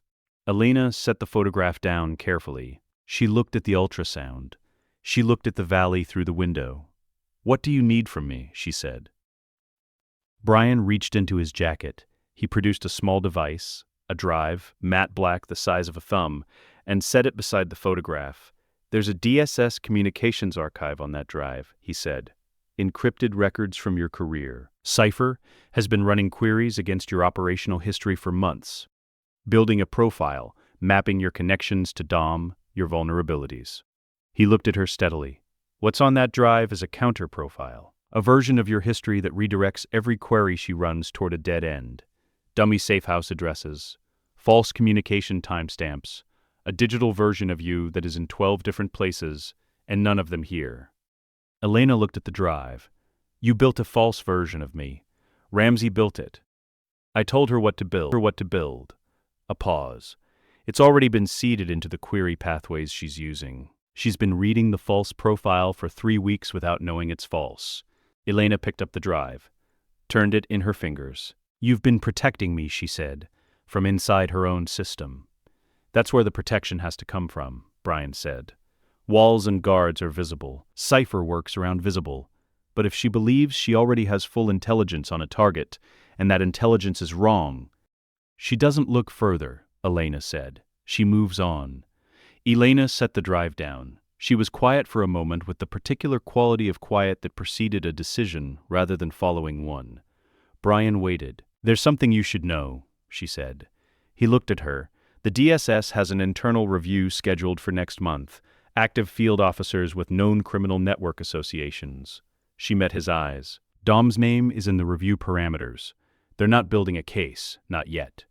But someone inside the DSS is feeding the review committee information that didn't come from official channels. Brian went still. Not the stillness of surprise, the stillness of a man recognizing a pattern he had been expecting to find, and had hoped he was wrong about. Who's running the committee, he said. A deputy director named Stacks. Old school, institutional, genuinely believes in the mission. She paused. The information he's receiving isn't coming from him. Someone is feeding it to him. Someone who knows which questions to ask, and which files to point him toward. Brian looked at the drive on the table, then at the photograph, then at the valley outside the window, the green hills holding their morning quiet over everything below them. How long have you known? He said. 2 weeks. I've been sitting on it because I didn't know if you already knew, and I didn't have a secure line I trusted. She looked at him directly. Now you know. Brian picked up the drive, pocketed it. He stood at the table for a moment with his hands flat on its surface, and thought about the shape of the board, the visible pieces, and the ones that had just moved from invisible to visible. Cipher on the outside, reactive and rebuilding. An unknown asset on the inside, feeding information to institutional machinery that could be aimed at the family without ever knowing it was being aimed. 2 threats operating on 2 levels simultaneously. He had planned for one of them. Brian, Elena said. He looked up. Finish it, she said. The same words he had calculated this conversation might require her to say, in the version he had run in his head on the drive up from Lisbon. She said them the same way he had imagined them. Not a request. A direction. The voice of a woman who had been a field officer long enough to know that the most useful thing she could give him right now was clarity. Yeah, he said. He picked up the photograph from the table. He turned it toward her. Keep it, he said. He'd want you to have the original. At Dom's unguarded face, she took it from Brian's hand and held it with the careful, conscious grip of someone holding something they had no intention of setting down. Brian moved toward the door. He stopped with his hand on the frame and looked back at the kitchen, at the stone walls and the wood smoke, and the woman standing at the table holding a photograph in a Portuguese farmhouse, above a valley that was going about its ancient business, entirely unaware of the weight the room above it was carrying. When this is done, he said. When this is done, Elena confirmed. In the car on the road back toward Lisbon, with the green hills rolling past the windows and the Atlantic gray and enormous on the horizon, Brian put in his earpiece. Ramsey. Already running it, she said. The sound of keys. Internal DSS access logs for the review committee file. Looking for the anomalous query pattern. A pause that had focus in it. Brian, this is going to take me a few hours. Take what you need. There's something else. Her voice shifted. Not alarm. Ramsey delivered critical intelligence with the same steady register she delivered everything. The asset activation monitoring I've been running on Cipher's networks since Berlin. What about it? She's accelerating. The frequency of her remote system tests has increased significantly in the last 18 hours. She's running checks on distributed infrastructure we haven't fully mapped yet. Broad coverage, multiple networks simultaneously. A pause. Brian, she's not just rebuilding from the Norway site. She's staging something from it. Something larger than a surveillance rebuild. Brian looked at the road, the green hills, the distant gray of the ocean. How large, he said. I'm still mapping the scope. But the pattern suggests she's preparing a coordinated operation, not a single target, multiple simultaneous vectors. The keys. Again, she needs the Norway facility's broadcast infrastructure to run it. That's why she's stationary. She's not there to hide. She's there to build. Brian thought about Cypher standing in her aircraft, surrounded by screens that had been showing her the wrong picture for weeks, finally understanding the shape of the gap between what she believed she knew and what was actually true. The feeling that would produce in a woman who had built her entire operation on informational superiority, not retreat, recalculation, and recalculated cipher, he understood, was the most dangerous version. Keep watching, he said. Always, Ramsey said. The road ran south toward Lisbon. The Atlantic held its position on the horizon. Brian drove with one hand on the wheel, and the internal architecture of the next phase, assembling itself in the particular space behind his eyes where the calculations lived. The board had a new piece on it. He was already moving it. The grave was in Monterey, not the racing circuit. The other Monterey. The one that existed beneath the tourist infrastructure and the aquarium and the particular coastal beauty that drew people from everywhere and gave them the version of the place they had come to find. The real Monterey was older and quieter, the one that belonged to the families who had been there long enough to have their dead in its ground, in cemeteries set back from the coastal road where the cypress trees bent permanently inland from decades of wind off the Pacific. Jack Toretto had been buried there for 26 years. Brian had found the grave first, 3 weeks before he found Jacob. He had stood at the headstone on a Tuesday afternoon with the wind coming cold off the water and the cypress moving overhead, and thought about a 15-year-old boy standing in this same place with burns on both hands, and a brother who believed something that was not true. He had thought about the specific compounding weight of a wrong that no one had ever named correctly, how it accrued across years, how it became structural, how it turned into the kind of belief that stopped being a belief and became simply the shape of the world. He had stood there for a long time, then he had gone back to Los Angeles and told Dom. Dom had read the file at the kitchen table in the dark. Brian had sat across from him and waited, because there was nothing useful he could say yet. The file was 31 pages. Dom read all of them without stopping, without looking up, without the small physical tells, the jaw, the hands, the particular compression of the shoulders that usually surfaced when he was processing something that cost him. He had gone still in the complete way he went still when something had moved past the reach of his usual architecture for absorbing difficulty. When he finished, he set the file down. He stared at the kitchen table for a long time. He's been in Mr. Nobody's network for 8 years, Brian said eventually. Not because the silence needed filling. Dom's silences never needed filling. But because the information had a shape that needed to be spoken into the room rather than left on paper. Active contract. Deep cover. 8 years of operational work for an organization that operates at the level you and I have been operating at. A pause. He's good, Dom. By any measure, he's genuinely good. Dom said nothing. He was in Tokyo, Brian said, working a separate operation under Mr. Nobody's network, surveillance and intelligence work connected to a project the agency had been running in the region. Han was there at the same time, also under the agency's umbrella, though on a different assignment. They crossed paths. He paused. They were in the same city for the better part of a year, without either of them knowing the full shape of what the other was doing. That's how compartmentalized Mr. Nobody's operations run. Something moved through Dom's face at that, briefly, and then it was managed back into stillness. But Brian had been watching Dom's face for long enough to read the things that moved through it in the space of a second. My father's crash, Dom said. That's why I woke you up, Brian said.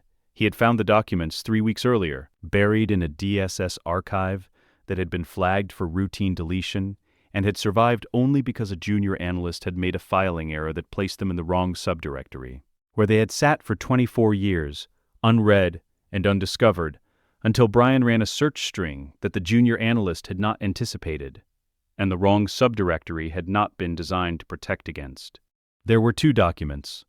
The first was a mechanical inspection report, filed the night of the race. Jack Toretto's Charger, examined by a 15-year-old who had found a crack in the left front wheel-bearing housing during a pre-race check and had gone to tell his father. Jack Toretto had listened, assessed the crack himself, and made a judgment call in his own handwriting in the inspection notes. Advised to hold pending repair. Driver elects to proceed at own risk. His call. 3 lines. The second document was what Brian had spent 2 more weeks searching for after he found the first. A payment record and a corresponding communication log connecting a race promoter named Kenny Linder to a third party who had agreed to ensure Jack Toretto's car would not finish the race. The record was not explicit in its language. Men like Linder rarely were explicit in writing. But read alongside the inspection report, the timeline resolved into a shape that was precise and irreversible. Jacob had discovered the cracked bearing and reported it honestly. Jack had known about it and chosen to race anyway, believing his own assessment of the risk. What Jacob had not known, what none of them had known, was that the bearing had not failed on its own. Linder had ensured it would not hold. Jacob had been standing next to a sabotaged car when it killed his father. He had been blamed for a death arranged by someone else entirely. 24 years in the wrong subdirectory. Dom had read both documents 4 times. Then he had looked at the ceiling of his kitchen in the particular way he looked at things that required a renegotiation of something foundational. "I need to find him," Dom said. "I know where he'll be," Brian said. The church parking lot was empty on a Wednesday morning except for a gray rental car that had been there since before Brian and Dom arrived, and had been parked at an angle that gave its driver a clear sightline to both entrances. Brian had expected this. Jacob Toretto had been running deep cover operations for 8 years, under the supervision of an organization that did not retain people who could be found by people who were not supposed to find them. He covered his trail with the methodical patience of someone who had learned that the difference between alive and not alive was often the quality of the habits you built before anyone was looking for you. Brian had not tried to trace his trail. He had traced his pattern instead. 8 years of behavioral data, cross-referenced against Mr. Nobody's mission rotation schedules, and the single piece of information that no operational discipline had been able to fully suppress. Jacob visited this grave on the same date every year. Not the anniversary of the crash, the anniversary of the day Dom had told him to leave and never come back. The data wrong had been made permanent. Brian had found it in a hotel registry in Carmel, where a man named Tomas Vega had stayed for 1 night on the same date for the past 4 years. Tomas Vega's credit history was immaculate and entirely fabricated. His face, captured in the hotel's check-in camera and run through God's eye, belonged to a man whose jaw and eyes and the particular angle at which he held his head were unmistakably, irrefutably the architecture of the Toretto bloodline. Dom had seen the photograph and not said anything for 40 seconds. "That's new," Jacob would say later. "Brian's influence," Dom would say. He was already there when they crossed the parking lot. He had chosen a position between his car and the cemetery wall, back covered, approach visible from 3 directions, the 4th direction being the wall itself, which was not an exit but was also not a threat. Brian read the positioning in the first second and understood that Jacob had been waiting for them. Had known they were coming, or had known someone was coming, or had run the same pattern analysis Brian had run, and arrived at the conclusion that if anyone was going to find him here, it would be through this specific methodology, and had decided to be present for it rather than run. That decision said something. Brian filed it. Jacob was wearing a gray jacket, dark jeans, his hands in his pockets. In person he was younger looking than the surveillance photograph suggested, and harder simultaneously. The particular compression of someone whose years had been intensive rather than extensive. His jaw was Dom's jaw, the same line and set, the same architecture. His eyes were something different, quieter, more internalized, the eyes of a man who had been living alone inside his own reasoning for a very long time. He did not turn when they approached. He was looking at the headstone across the low cemetery wall. "I made you at the parking lot entrance," he said. "No preamble, no performance of surprise. Both of you." The sweep pattern was bureau. "Former," Brian said. He took the adjacent wall section, close enough for conversation, far enough to give Dom the space the moment required. "Your positioning is Mr. Nobody." The wind came in off the Pacific.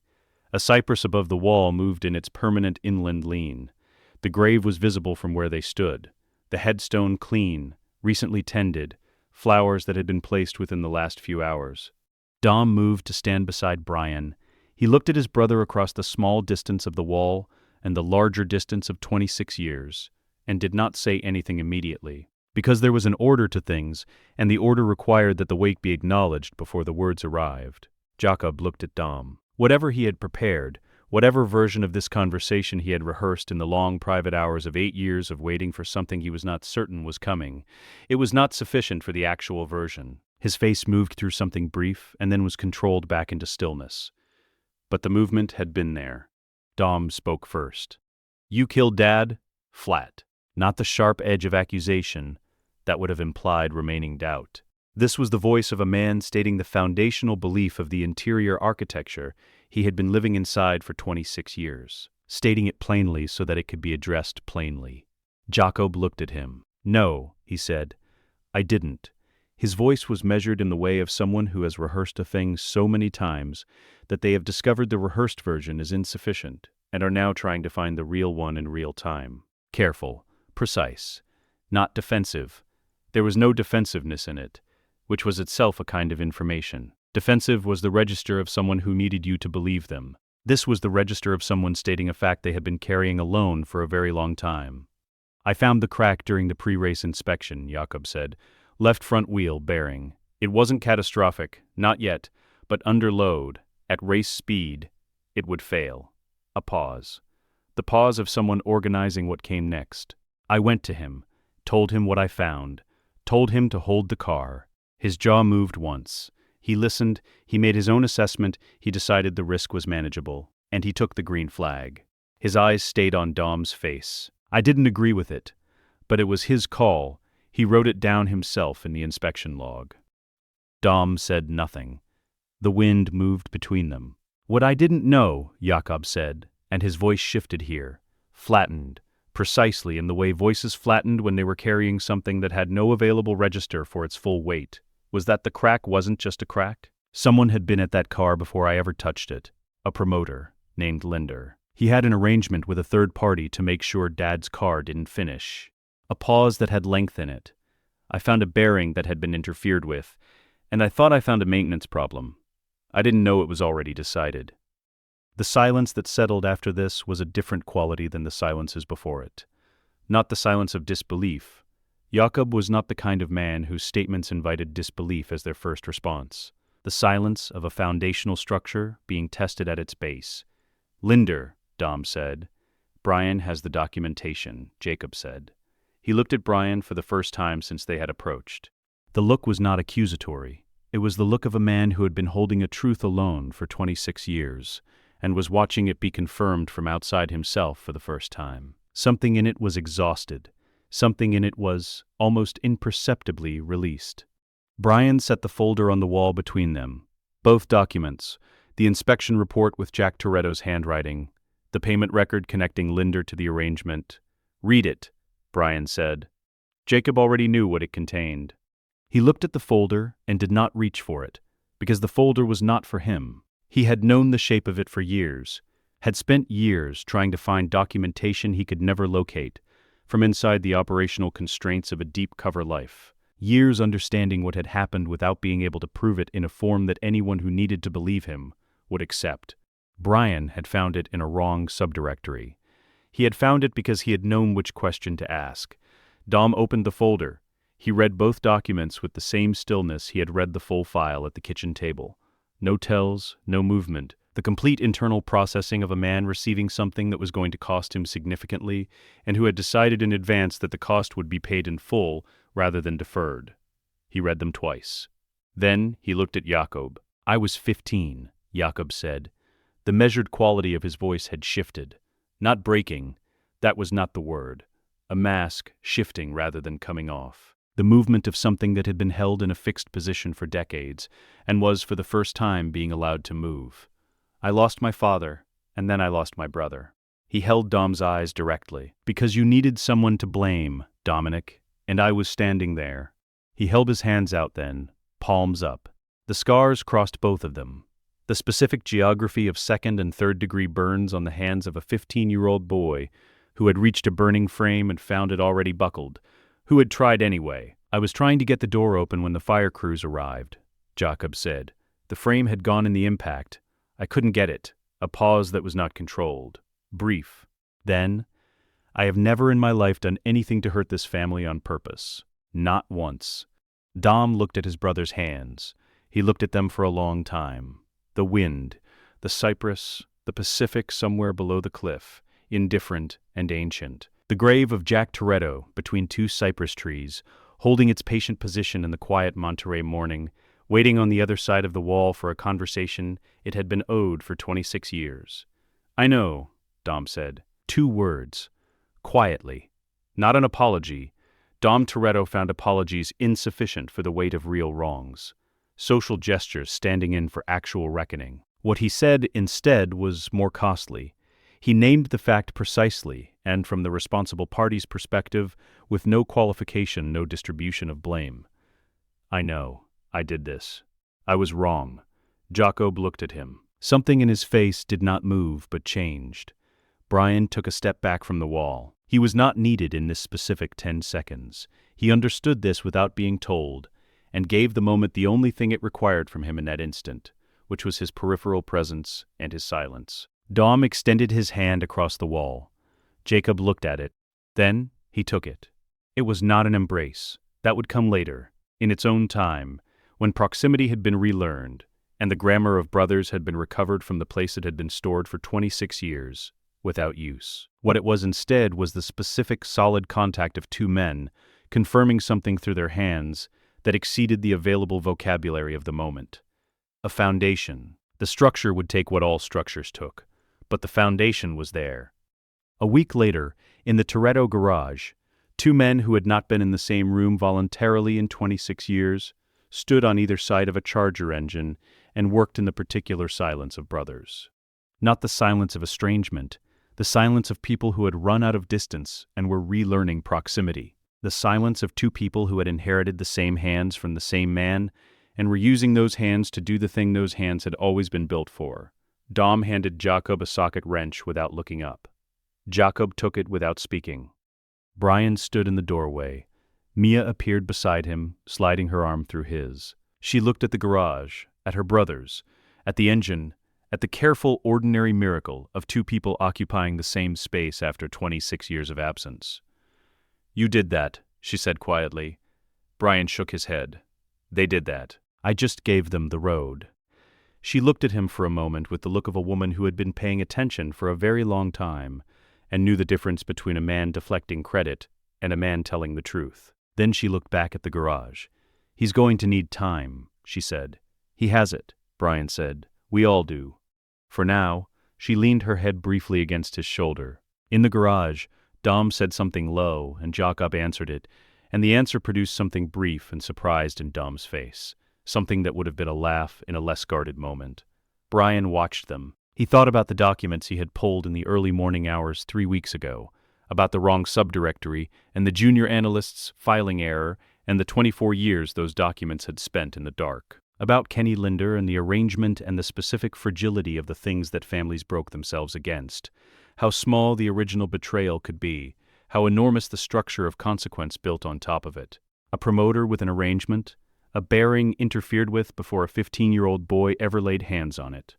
A child blamed for a death that had been decided before he reached the fire. He thought about Jack O'Connor asleep upstairs in the house behind him, and what it meant to make the world 1 degree safer for the people who did not know they needed it to be safer. He turned from the doorway. There was still work. Later that night, Brian sat alone in the kitchen with his laptop and the operational file for the next phase. The Garcia document, the internal DSS review Elena had flagged, was open in one window. In another, Ramsey's preliminary analysis of the anomalous access patterns and the agency's archived files. The mole was in there somewhere. Patient, careful, institutional, using the language of legitimate access to do something that was the opposite of legitimate. Brian had been a cop long enough to know how to find someone who was hiding inside the system. You did not look for the thing they were doing. You looked for the shape of what they were not doing, the files they should have accessed and hadn't, the queries that should have been routine and weren't, the absences that accumulated into a pattern. He started with the absences. His coffee went cold while he worked. The house was quiet around him, the particular late-night quiet of a house full of sleeping people, the most valuable sound in the world. He worked by the light of the laptop screen and the low fixture above the sink, and the occasional shift of the wind outside that meant November was becoming December somewhere in the weeks ahead. He found the first anomaly at 11:43 p.m. He found the second at midnight. By 12:15, the pattern had a name attached to it, not confirmed, not yet, but shaped, outlined, waiting for the next piece to make it solid. Brian sat back in his chair. He looked at the name on the screen. He looked at it for a long time. Then he closed the laptop, picked up his phone, and sent Ramsey a single message, running a secondary check on something. Talk in the morning. He sat in the kitchen for a moment longer with the quiet house around him, the family sleeping in the rooms above, the enemy they had not yet fully seen working in the dark below the surface of institutions that were supposed to be trustworthy. He picked up his cold coffee, drank it anyway. There was still work. There was always still work. Dubai existed in a register that most cities did not attempt. It was not subtle about what it was. A city that had decided abundance was an aesthetic, and had pursued that aesthetic with the specific, unapologetic conviction of a place that had looked at the desert around it and concluded that the desert was not a limitation, but a canvas. The towers rose from the sand along the Sheikh Zayed Road in their extraordinary vertical argument against the landscape, glass and steel catching the Gulf light at angles that made them look briefly, from certain positions, like they were on fire. The highways ran 8 lanes wide through heat that distorted everything at street level into the particular shimmer of a city that operated at temperatures the human body was not designed to find. Comfortable, and had decided not to care. Brian had been here twice before under circumstances that had required his complete attention for reasons unrelated to the architecture. This time he was paying attention to the architecture, specifically to a building in the Al Quoz district that did not appear on any commercial real estate registry, that had no signage on its exterior, that received deliveries on a rotation that suggested institutional rather than private occupation, and that had been visited by people whose digital footprints, when Ramsey had run them through God's Eye 3 weeks ago, resolved into a specific and unmistakable organizational signature: Mr. Nobody's. He had told Han the night before. Not everything. He had thought carefully about what the night before required and what it could not carry, and he had arrived at a version of the truth that was complete without being cruel. The kind of precision that required knowing a person well enough to understand the difference between the information they needed to receive and the information they needed to receive carefully. Han had been in the kitchen of the Toretto house, eating chips at 10:30 in the evening, with the particular focused absence of a man who was thinking about something he was not going to name out loud. Brian had watched him for a moment from the doorway, the familiar, unhurried ease of him, the chips, the specific quality of Han's stillness that was different from every other person's stillness, because Han's stillness was not the absence of movement, but the presence of something internal that had simply decided the external world could wait.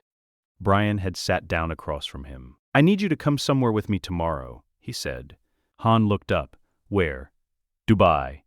Han's expression remained neutral, in the way it remained neutral when his mind was moving faster than his face was willing to indicate. "I've got a thing in Tokyo." Han. A pause.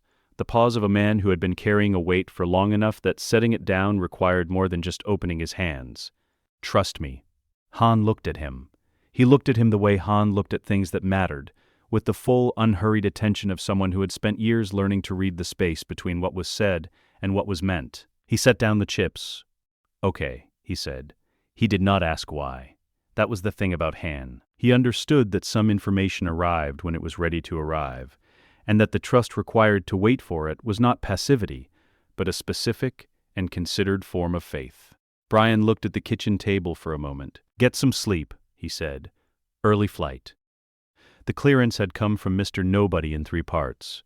The first part had been a phone call, brief and precisely structured, in which Brian had stated what he knew and what he wanted, and had not framed either as a request. Mr.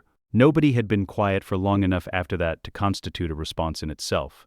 The silence of a man who was recalculating the dimensions of a problem he had believed was fully bounded. "How long have you known, Mr. Nobody?" had said. "Long enough to know it needs to end," Brian had said. "She's been alone in a black site for how long?" The operational parameters required. "I'm not asking about the operational parameters." Brian had kept his voice level. "Not aggressive?" There was no percentage in aggressive with Mr. Nobody, who had been running intelligence operations since before Brian was in the FBI, and who responded to aggression by becoming methodical in ways that took months to resolve. "I'm asking you to look at what you've built and tell me it was worth it." The second silence had been different from the first. "The facility," Mr. Nobody had said, finally, is in Alquaz. I'll send you the access credentials. You'll need a secondary identification layer. The facility's internal security runs biometric cross-reference against our personnel database. A pause. O'Connor. Yeah.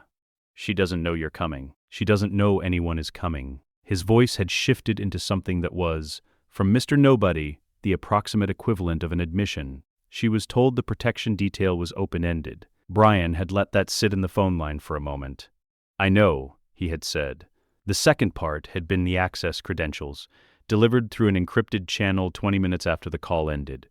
The third part had been a single text message, sent at 11 p.m., containing 4 words. Don't make me regret this.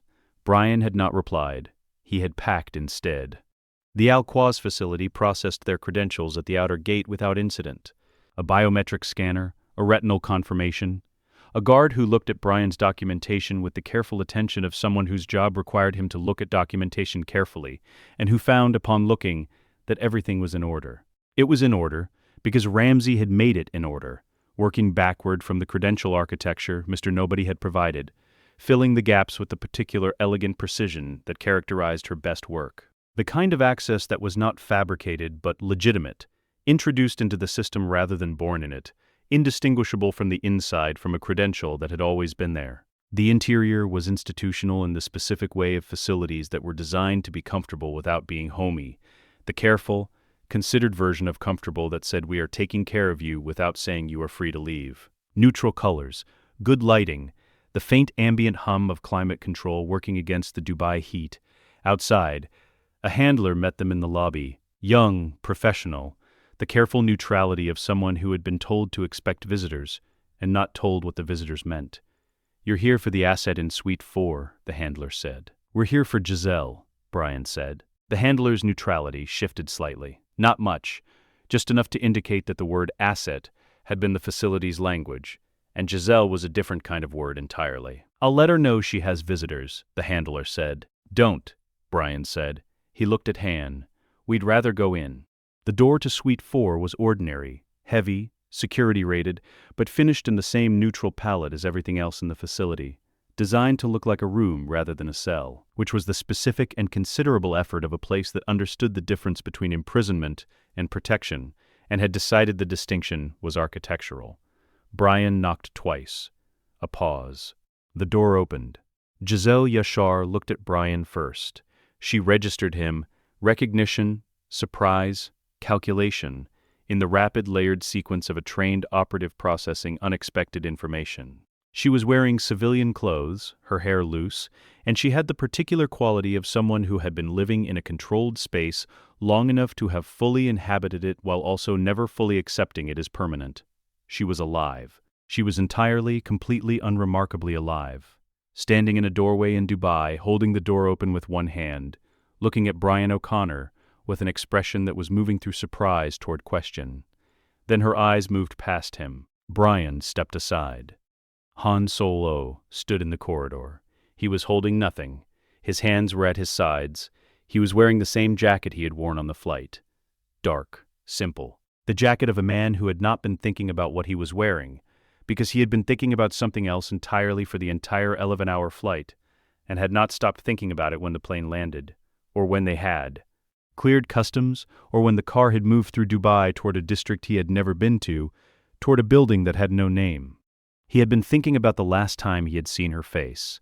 Not the moment on the bridge. He had been told years later that she had survived, that Mr. Nobody's people had reached her in time, that the sacrifice had not been the sacrifice it appeared to be. He had processed this information with the particular careful precision of a man who had spent years building something from grief, and was now being asked to dismantle it. He had not fully dismantled it. He had not known, until this moment, whether he would be able to. The corridor held its fluorescent quiet. The air conditioning worked its steady business against the Dubai heat beyond the walls. None of that changed the weight of the 5 seconds that followed or made them shorter. Giselle looked at him. Han looked at her. Brian looked at the middle distance between them, at the corridor wall, at nothing in particular, because some things required witnesses, and some things required the opposite. When Han finally spoke, his voice was barely above a threshold, the register of a man for whom the available volume for this moment was limited by the sheer quantity of what the moment contained. You said she was. He stopped, looked at Brian. Brian looked back at him steadily. I know what I said. A pause. I was wrong. Another pause. Shorter. I'm sorry it took me this long to find the right question. Han looked back at Giselle. She had not moved from the doorway. She was looking at him with the expression of a woman who had been carrying the same weight from the other direction. The weight of a person who was alive and knew that someone who loved them believed otherwise, and had been unable to change that belief from inside the walls of a facility in Al-Quaz. They were on opposite sides of a distance that was 3 feet wide and 2 years long. Then Giselle said, "You're still terrible at drifting." Han laughed. It was not the laugh of a man who found something funny. It was the laugh of a man who had not laughed, not in the full, unguarded way, in a very long time, and whose body had been waiting for the right excuse to do it, and had found it in the most Giselle sentence that Giselle could have possibly said in this moment. He crossed the corridor in 3 steps. Brian turned and walked back toward the lobby and gave the moment the only thing it required from him, which was his absence. 40 minutes later, the 3 of them sat in the facility's small common room, with coffee that was better than it needed to be, and the particular atmosphere of a space that was trying to become ordinary after something extraordinary had passed through it. Giselle had questions. She asked them in the direct, sequential way of someone who had been operating on incomplete information for 2 years, and intended to close every gap before leaving the building. Brian answered them in the same register. Direct, complete, no editorial. The operation. Cipher. The crew's current status. The board as it stood. She listened to all of it without interrupting. When he finished, she looked at her coffee for a moment. Han told me about the family, she said, when he was here for the debrief. She looked up. Everything you've been doing, the preventions, the intercepts, he described the architecture of it. A pause. He didn't tell me it was you. He didn't know all of it, Brian said. He knew enough. She looked at him steadily. Why didn't you come sooner? It was the honest question, the one that deserved the honest answer. Because I needed to be certain, Brian said. Before I told Han you were alive, before I raised something that could be taken away again, I needed to be certain the moment I created was one I could protect. He looked at his coffee. I've been wrong about the timing of things before. I didn't want to be wrong about this. Giselle was quiet for a moment. That's a heavy thing to carry alone, she said. Most of it is, Brian said. Han was looking at the window. Outside, the Dubai afternoon was doing what the Dubai afternoon did. Throwing itself against the glass at full intensity, the light absolute and uncompromising. The city beyond it magnificent, in its refusal to be anything other than exactly what it was. Mr. Nobody wants the debrief before we leave, Han said. Not a question. He had spent enough time in these facilities to know how they operated. He'll get it, Brian said. Tomorrow. Tonight we're in a hotel that isn't a facility. He looked at Giselle. Both of you. Giselle looked at Han. Han looked at Giselle. Something passed between them that did not require language, the specific, wordless communication of 2 people who had been a long time apart and were now recalibrating the distance and finding it, for the first time in 2 years, collapsible. There's somewhere I want to take you, Han said quietly. For dinner. I found it on the first day I was in Dubai for the debrief. He looked at the window. I kept thinking you would have liked it. Giselle looked at him for a long moment. Show me, she said. Brian sat in the rental car outside the facility while Han and Giselle walked to the restaurant 3 blocks away. He watched them go. The particular way Han moved, unhurried, the chips gone. The ease of him fully present in a way it had not been fully present in 2 years, and the way Giselle moved beside him, close but not touching yet, the proximity of 2 people remembering the grammar of each other after a long absence. He sat with it for a while. Then he opened his phone and pulled up the operational file. The mole in the DSS. The name he had found at 12:15 in the morning in the Toretto kitchen. He had been building the evidentiary architecture around it for 3 days. Careful, sourced, documented. And it was close. Another 48 hours, and it would be solid enough to act on. He thought about what acting on it would require. He thought about Cipher in the Norwegian facility, staging something that Ramsey's monitoring had been tracking for 2 weeks now, without fully resolving into a clear operational picture. The activation sequences running across 4 networks, the broadcast infrastructure that required her to stay stationary, the logic bomb waiting in her systems like a coiled thing, patient and distributed and ready for the moment Ramsey decided it was time. He thought about Elena on the Portuguese hillside, holding a photograph. He thought about the table at 1327. How many people were supposed to be sitting at it? How many of them were, right now, alive and whole because he had stayed on the Pacific Coast Highway and turned the wheel? He thought about the ones who were not yet home. He put the phone away, looked at the Dubai evening beginning to assemble itself in the west, the sky shifting from its brutal afternoon white toward the particular deep amber of a Gulf sunset, the kind of color that arrived only here, only at this hour. That lasted only minutes before the dark came and the towers lit up in their own approximation of daylight. He watched it. Then he started the car and went to find a hotel that wasn't a facility and gave himself the evening. Tomorrow was already waiting. Tomorrow could wait a few more hours. Rio de Janeiro received them the way Rio received everyone. Not with welcome exactly. Welcome implied a warmth that was offered freely and without condition. And Rio was not a city that offered anything without condition. What it offered instead was something older and more complicated than welcome. The particular charged acknowledgement of a city that had survived enough to know that everyone who arrived wanted something, and had long since decided that the wanting was the point rather than the problem. You came to Rio with your hunger visible, and Rio looked at it and said yes. And what else? And the answer to that question determined everything that happened next. Brian had come with a very specific answer. He had been building it for 4 months. The financial architecture had taken longer to fully map than anything else in the O'Connor strategy. Not because it was sophisticated in its conception. Dante Reyes was patient and precise. But he was not cipher, and his financial infrastructure had been built for longevity rather than impenetrability. But because it had been built in layers across a decade, each layer added with the particular unhurried care of someone who understood that the most durable things were the ones that looked, from every external angle, like something entirely different from what they were. The Reyes Foundation had 312 employees.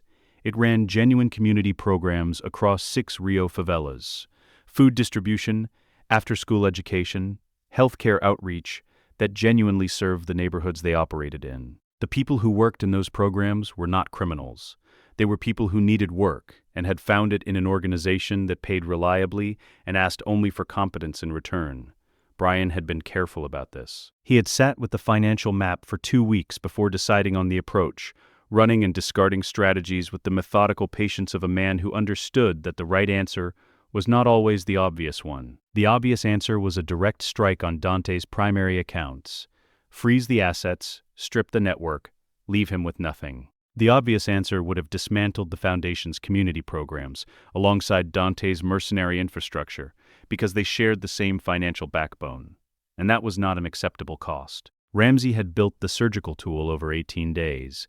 It could distinguish, within Dante's financial architecture, between the funds that flowed toward community programs and the funds that flowed toward weapons acquisition, mercenary contracts, and the systematic construction of a revenge infrastructure with Dom's name at its center.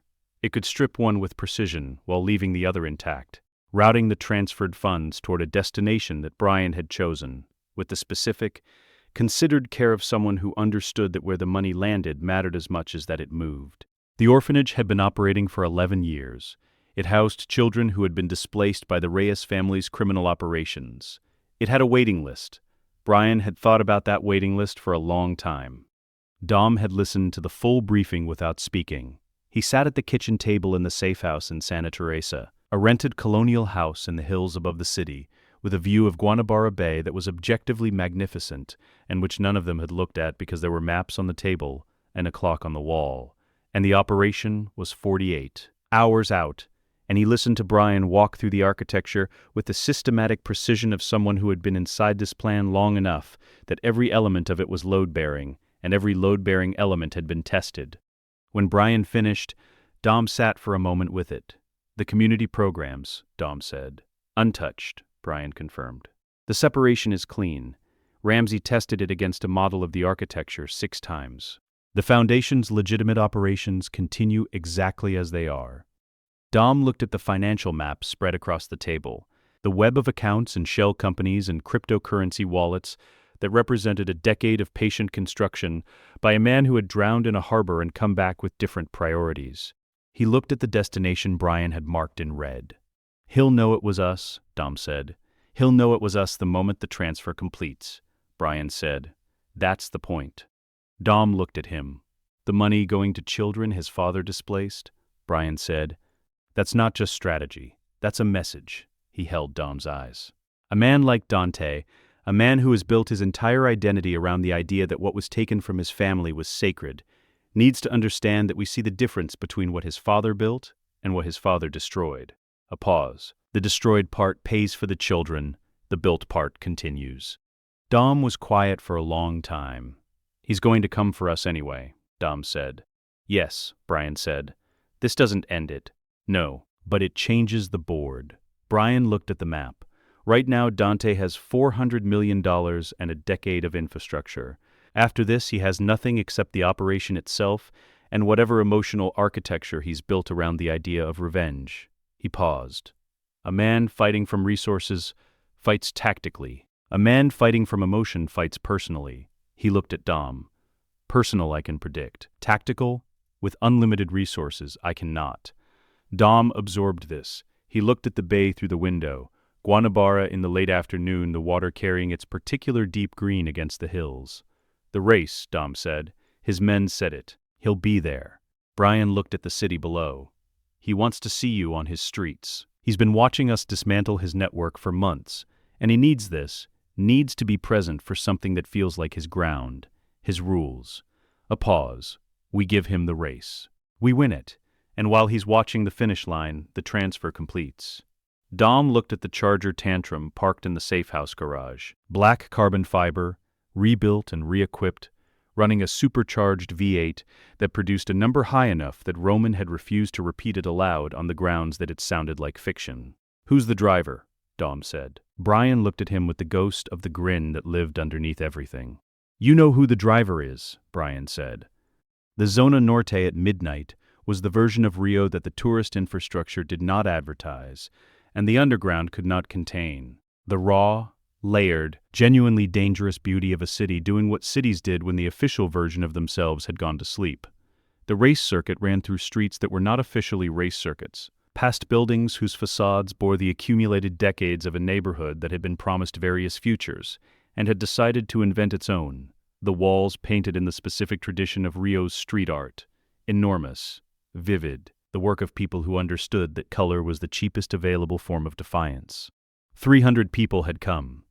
Word moved differently in Rio's underground than it did anywhere else, faster and more certain, carried on the specific current of a city that had decided collective knowledge was a form of survival. And when Dom Toretto's name was attached to it, the current moved faster than usual.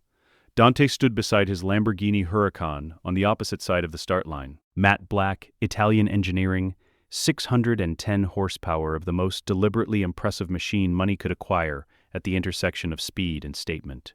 It was the car of a man who had spent years constructing a story about what power looked like. Beautifully made, genuinely fast, the car of someone who had mistaken the story for the thing itself. Brian stood at the edge of the crowd and watched Dante look at Dom. He had studied Dante's file long enough to understand the specific quality of the hunger on his face right now. Not the clean hunger of competition, the older and more complicated hunger of a man who had been waiting for a thing for so long that the waiting had become its own kind of sustenance, and the arrival of the thing itself was almost secondary to what the waiting had built in him. Years of patience, years of construction, years of choosing the long game over every available short one. And here, finally, was the man who had taken everything, standing 40 feet away in the Zona Norte at midnight. Whatever composure a decade of planning had built in Dante Reyes, something older was underneath it. Dom looked back at him the way Dom looked at every opponent across a starting line, with absolute, complete, untroubled calm. The expression of a man who had been here before, not this street, not this race, but this specific species of moment, too many times to find it novel. The flag dropped. The circuit ran through a series of Zona Norte streets that climbed and descended through the neighborhood's particular topography, steep gradients and tight corners, and two stretches of relative straight that lasted long enough to matter before they didn't. The kind of circuit that rewarded drivers who understood that commitment was not the same as speed. that the fastest line through a corner was not the obvious one, that the difference between a driver who was fast and a driver who was right was visible in the moments before the corner rather than during it. Dante drove with technical precision. The Huracan gripped the road with Italian authority, its traction control and electronic differentials managing the gradient changes with the confident competence of a system designed by people who had thought very carefully about exactly these conditions. There was driving. And then there was what Dom Toretto did. When Dom drove, it was not a negotiation. The Charger Tantrum's carbon fiber body moved through the Zona Norte circuit with the specific authority of something that had decided the road was not an obstacle, but an expression. The machine becoming the direct output of the man behind the wheel in a way that dissolved the technical distinction between input and response. Dom did not calculate the corner. He arrived at it already knowing what it required because he had been reading the road since before the corner existed in front of him, because reading the road was not a skill he had acquired, but a language he had been born speaking. The Huracan was faster in the straights. The gap opened on the two extended sections, and Dante ran it at full commitment, 600 horsepower on tarmac at altitude, the car doing everything it had been built to do. Dom let him have the straights. He took everything else. He took the first steep descent with a late break point that put the Charger a full car length inside Dante's line before the corner existed. He took the mid-circuit chicane with a weight transfer that Brian could read from the crowd even at this distance. The specific rotation of a man adjusting the balance of a 1,000-kilogram machine with the same unconscious precision with which other people adjusted their posture. Brian was watching the finish line. He was also watching his phone. The transfer protocol was running. Ramsey had confirmed the initiation 40 minutes ago from the safe house in Santa Teresa, her voice carrying the particular controlled focus of someone running a precision instrument at maximum capacity. The surgical tool was working through Dante's financial architecture layer by layer, account by account, with the methodical patience of something that had been built specifically for this task and was performing it exactly as designed. 400,247,891.22. 9 accounts, 4 jurisdictions, 11 years of patient accumulation, all of it moving. The cars crossed the finish line with one length between them, just one, enough to be a victory without being a humiliation. Brian had asked Dom to hold something in reserve, and Dom had understood exactly why without being told. Dante Reyes needed to be present for what came next. A man who had been publicly destroyed would not stay. A man who had been narrowly, cleanly beaten would. Dom stepped out of the Charger into the noise of 300 people finding their voice. He did not perform the victory. He stood beside the car and looked at the crowd with the calm of someone who is exactly where they expected to be. Across the start line, Dante stepped out of the Huracan. He was assembling something.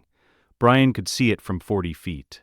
The opening line of a speech, the first move of a confrontation that had been rehearsed for years and was now finally arriving at its intended moment. The face of a man standing at the beginning of something he had been building toward for a decade. His phone buzzed. He looked at it the way a person looked at something ordinary. A financial notification. His banking application. He read the balance. He refreshed it. He read it again. Brian watched the color leave Dante's face in a process that had nothing to do with losing a race. He watched the eyes, the rapid, disbelieving movement of a man's gaze across a screen that was showing him something his mind was refusing to process on the first pass, because the first pass was returning a result that meant the destruction of everything he had spent, 11 years, building. Dante opened another account. 0, another, 0. He stood in the Zona Norte at midnight, with 300 people around him, and no one watching the right thing, and checked 9 accounts across 4 jurisdictions, and received the same answer from all of them in the space of 90 seconds. The blood left his face. Brian's phone showed the transfer completion notification. He typed 6 words and an initial on a number that had already ceased to exist, and sent it, and watched Dante receive it. Dante read it. Your father suffered. You'll just be poor. B. The crowd noise moved around them. The city held its midnight register. The particular ambient weight of Rio at this hour. The music from somewhere above. The distant argument of traffic on the hillside road. 300 people at a street race doing what 300 people at a street race did, entirely unaware of the small and total devastation occurring 30 feet from the finish line. Dante stood with his phone in his hand, and years of architecture dissolving in the 30 seconds it took to read 6 words and one initial.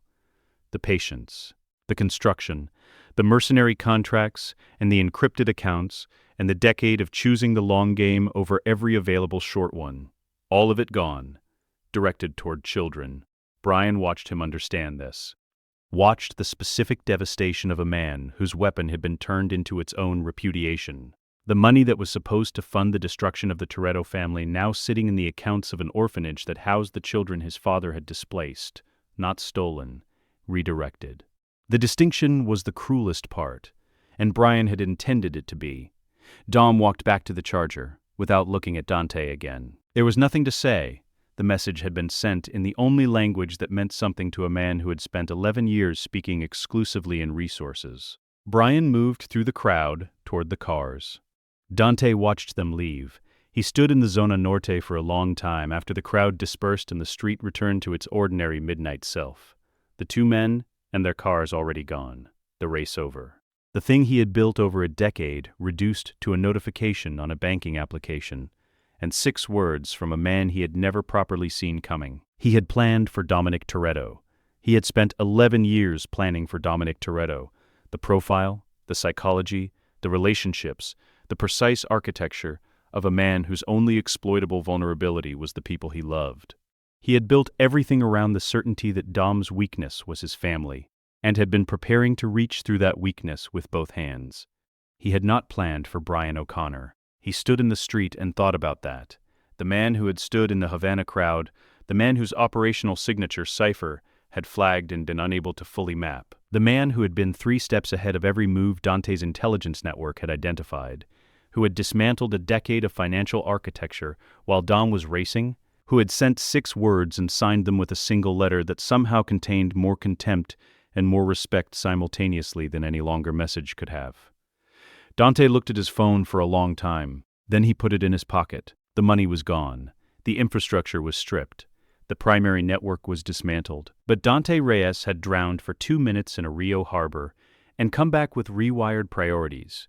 And one of those priorities was the certainty that patience was not a strategy you abandoned when it was tested. It was a strategy you refined. He looked at the street where the charger had been. "You can't intercept everything, O'Connor," he said quietly. His voice was entirely level. The voice of a man who had lost a battle and was already building the next war. Not from anger, not from desperation, but from the cold, specific clarity that 2 minutes underwater had burned into his architecture permanently. He walked away from the finish line. He was already planning the thing Brian could not see coming. Brian was at the safe house when Dom arrived. Laptop closed, water in hand, the controlled stillness of a man who had completed a task and was already thinking about the one that followed. The transfer confirmation sat on his screen. 9 accounts, 4 jurisdictions, 1 destination, 1 timestamp. Clean, complete. Exactly as modeled. Dom set his keys on the table. He looked at the confirmation screen for a moment. "The children," he said. "The children his father displaced." Brian confirmed. Dom looked at the screen for a while. His face was doing the complicated thing it did when something had earned a response that exceeded his available vocabulary. He stayed with it and let it be what it was. "He's not done," Dom said. "He's not." He walked away from that finish line building something. "I know." Dom looked at the window. The Santa Teresa hillside held its view of the bay. Guanabara in the deep midnight blue, the city lights on the water, the Southern Cross somewhere above the hill. "What does he have left?" Dom said. "Time," Brian said, "and the specific thing that money can't build and bankruptcy can't take." He looked at the screen. Motive. He had it before tonight. He has it more now. Dom absorbed this. He turned from the window and looked at Brian with the particular quality of attention he reserved for things that mattered. The full weight of it, nothing held back. "You made him angry on purpose," Dom said. "I made him poor," Brian said. "And I made sure that the thing his poverty funded was the specific thing that would make the poverty feel like a statement rather than just a loss." He paused. "Angry men act. Men who feel their loss has been turned into a repudiation, who feel that the opponent saw not just their operation, but the moral architecture of it and found it insufficient. Those men plan." Dom stared at him. "You want him to plan?" Dom said. I want him planning, Brian said. Dante planning in the dark, with limited resources and maximum motivation, is a threat I can model. Dante, with $400 million and a fully operational network, is a threat I cannot predict. He looked at the window. We have time now. Time to finish Cypher. Time to harden everything. Time to be ready for whatever he builds next with nothing. Dom was quiet for a long time. Then he said, "The message." 6 words. Brian said nothing. His father suffered. Dom said, "That was for you." Brian looked at his water. "That was for Han," he said, "and Elena, and everyone else Dante had in his sights." A pause. "He needed to know we see what he is, not just the operation. Him." Another pause. Shorter. "Men like Dante, men who've made suffering the point, they need to know that the person opposite them understands the full weight of what they're carrying." Dom looked at the bay. "And the last part?" Dom said. "You'll just be poor." Brian was quiet for a moment. "That's the thing his father never was," he said. "Even at the end, even with everything gone.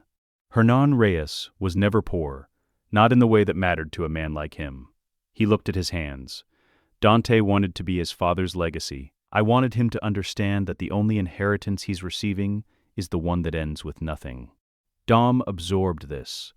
Outside, Rio held its enormous midnight self. The bay, the hills, the favelas on the slopes above the city with their lights burning in patterns that looked, from this height, like something that had been arranged. The city of 11 million people going about its vast and complicated business, entirely unaware that 40 feet from a finish line in the Zona Norte, something that had been building for a decade, had just been changed. Not ended. Changed. Dom reached across the table and picked up the confirmation screen. He read the destination one more time. Orfanato Santa Maria, Rio de Janeiro. He set it down. "What's next?" he said. Brian opened his laptop. "Cypher," he said. "She's been in Norway long enough. Ramsey has something." Dom looked at the screen as it opened. The satellite overlay, the Norwegian archipelago, the cold and certain shape of the next thing. He pulled his chair closer to the table. "Show me," he said. The Norwegian archipelago of Svalbard did not pretend to be hospitable. It simply was what it was, rock and ice, and the particular absolute darkness of an Arctic winter that arrived in October and did not leave until March. A darkness so complete and so structural that the people who chose to live inside it either developed a specific relationship with it or did not stay. The islands rose from the Barents Sea in their raw, indifferent geography, the mountains cutting the sky with edges that looked hand-hewn rather than natural, as though the landscape had been built by something with a point to make about permanence. The black site had been here for 4 years. It did not appear on any Norwegian government registry. It did not appear on any satellite imagery feed that was not running God's Eye's specific subsurface thermal overlay, at the precise resolution Ramsey had developed over 3 weeks of analytical refinement. From the outside, from the standard commercial satellite passes that covered this region twice daily, it looked like a research station, the kind of institutional building that sat in the Arctic because some category of science required the Arctic and had the funding to be here. From the inside, it was something else entirely. Ramsey had been watching it for 19 days. She laid out what she had at 2 a.m. in the Toretto safe house in Los Angeles. The crew assembled around the kitchen table with coffee and the particular focused energy of people who had been briefed enough times to know the difference between a preliminary overview and a final operational picture. This was the final operational picture. "She's been stationary for 19 days, Ramsey said. Her 3 screens were open, each running a different analytical layer of the same facility. That alone is the anomaly. Cypher has not held a fixed position for more than 72 hours in 7 years of documented operation. Her aircraft moves constantly. That's how she survives." A pause. "She's not moving because she can't. The facility she's using has the satellite relay infrastructure she needs to rebuild her surveillance network after Berlin, but it requires a hardwired connection. She has to be physically present to run the rebuild." "Which means she's exactly where she's been for 19 days, Tej said. "Which means she's exactly where she's been for 19 days, Ramsey confirmed. She pulled up the thermal overlay on her center screen. The facility read as a dense cluster of heat signatures against the surrounding cold. Bodies, servers, equipment running at capacity. I count 14 operatives on rotation. Anti-aircraft batteries on the facility's northern face. 2 installations, surface-to-air capability up to 40,000 feet. Torpedo launchers on the sea-facing wall. She looked up. She expected a military response. Helicopter assault, sea approach. She's built the facility's defense architecture specifically for those vectors. The room was quiet. Brian was at the whiteboard. He had been at the whiteboard for the past hour, building the picture in the physical way he built pictures that needed to be understood rather than just seen. The connections drawn by hand, the timeline marked in red, the tactical positions mapped against the facility's layout, with the markers Ramsey had fed him from her thermal data. The board looked, to anyone who did not know what they were looking at, like the wall of a man who had lost his relationship with reasonable certainty. Every connection was documented, every inference was sourced. The zero-day architecture, Brian said. He turned from the board, walked them through it. Ramsey pulled up the third screen. 12 cities, simultaneous infrastructure attack, electrical grid relays, traffic management systems, water treatment control networks. The attack doesn't require sophisticated hacking. It requires broadcast capacity, a single encrypted signal sent on a specific frequency that triggers pre-planted malware that Cypher has been seeding into municipal infrastructure systems for 18 months. She paused. Her aircraft doesn't have the broadcast capacity to run a 12-city simultaneous attack. The facility does. That's why she's there. She's not rebuilding her surveillance network, Dom said. He had been standing at the kitchen doorway with his arms folded, listening with the quality of attention he brought to things that mattered. That's the cover. That's the cover, Brian confirmed. The surveillance rebuild is real. She needs it. She's running it. But it's not the primary operation. The primary operation is Zero Day. She's been staging it since she arrived. He turned back to the board. The malware is already in 12 municipal systems across North America and Western Europe. It has been for months. The trigger requires only the broadcast, a single signal from a facility with sufficient power and sufficient range. He marked the timeline in red. Based on Ramsey's monitoring of the facility's power consumption, she'll be ready to broadcast in 72 hours. The silence that followed was specific. The silence of people running the same calculation simultaneously and arriving at the same answer. Roman looked at the ceiling. 12 cities. Simultaneously, Ramsey said. Winter. No warning. Hospitals. Water treatment. Traffic systems. Her voice was level in the way it was level when the information she was delivering required that she not be the one carrying its emotional weight. The casualty projections. I've seen the projections, Brian said. He said it in a way that closed the subject without dismissing it, acknowledging that the numbers existed and that he had sat with them and that they were the reason the next 72 hours were what they were. He looked at the room. She's not running this because she thinks she can win. She's running this because she has nothing left to lose and she wants the world to understand what that looks like. He looked at the board. So do we, he said. The deployment took 36 hours. It happened in a careful, dispersed way that serious operations happened when they could not afford to look like what they were. Separate flights, separate arrival windows. Equipment shipped through channels that Tej had spent months cultivating for exactly this kind of necessity. The crew moved into position across 6 time zones with the quiet, systematic competence of an organism that had been doing this long enough to have developed institutional memory for the specific requirements of the impossible. Han and Giselle took Tokyo and Seoul. Han's network in Tokyo's underground had given him 3 race venues that doubled as communication nodes in the architecture Ramsey had built. Encrypted relay points embedded in existing wireless infrastructure, piggybacking on signals already present, generating no detectable footprint. Giselle's operational history in her years running covert work across European networks gave her soul in 48 hours through channels that did not require explanation. Jakob took Berlin alone. He had rebuilt the city's underground contacts over months of patient cultivation. The relationships that existed in the particular world where operational capability changed hands among people who asked few questions and required only demonstrated competence as credential. He knew the relay tower in the Meaty district. He had been watching it for 3 weeks. Letty took the facility's northern approach. She had studied the anti-aircraft battery placement from Ramsey's thermal data until she understood it the way she understood engines. Not just the function but the logic, the decision-making that had produced this specific arrangement of defensive capability and therefore the specific gaps that the arrangement had not been designed to cover. Tage and Ramsey ran the tactical overlay from a mobile command vehicle, parked in a fjord-side lay-by, 40 kilometers from the facility. God's Eye running at maximum capacity, on a power system Tage had spent 3 days building from components that fit in 4 duffel bags. Brian had put Roman at the facility's eastern approach in a vehicle that Tej had spent 2 days preparing, a modified GTR running a suite of electronic countermeasures that could, on Brian's command, broadcast a signal package precise enough to trigger specific systems within the facility's defensive architecture. Roman had looked at the vehicle and then at Brian for a long moment. "You're putting me at the front door," Roman said. "I'm putting you at the position that requires the most precise timing and the most reliable execution," Brian said. He held Roman's eyes. "I need the person I trust most to run the sequence exactly right." Roman was quiet.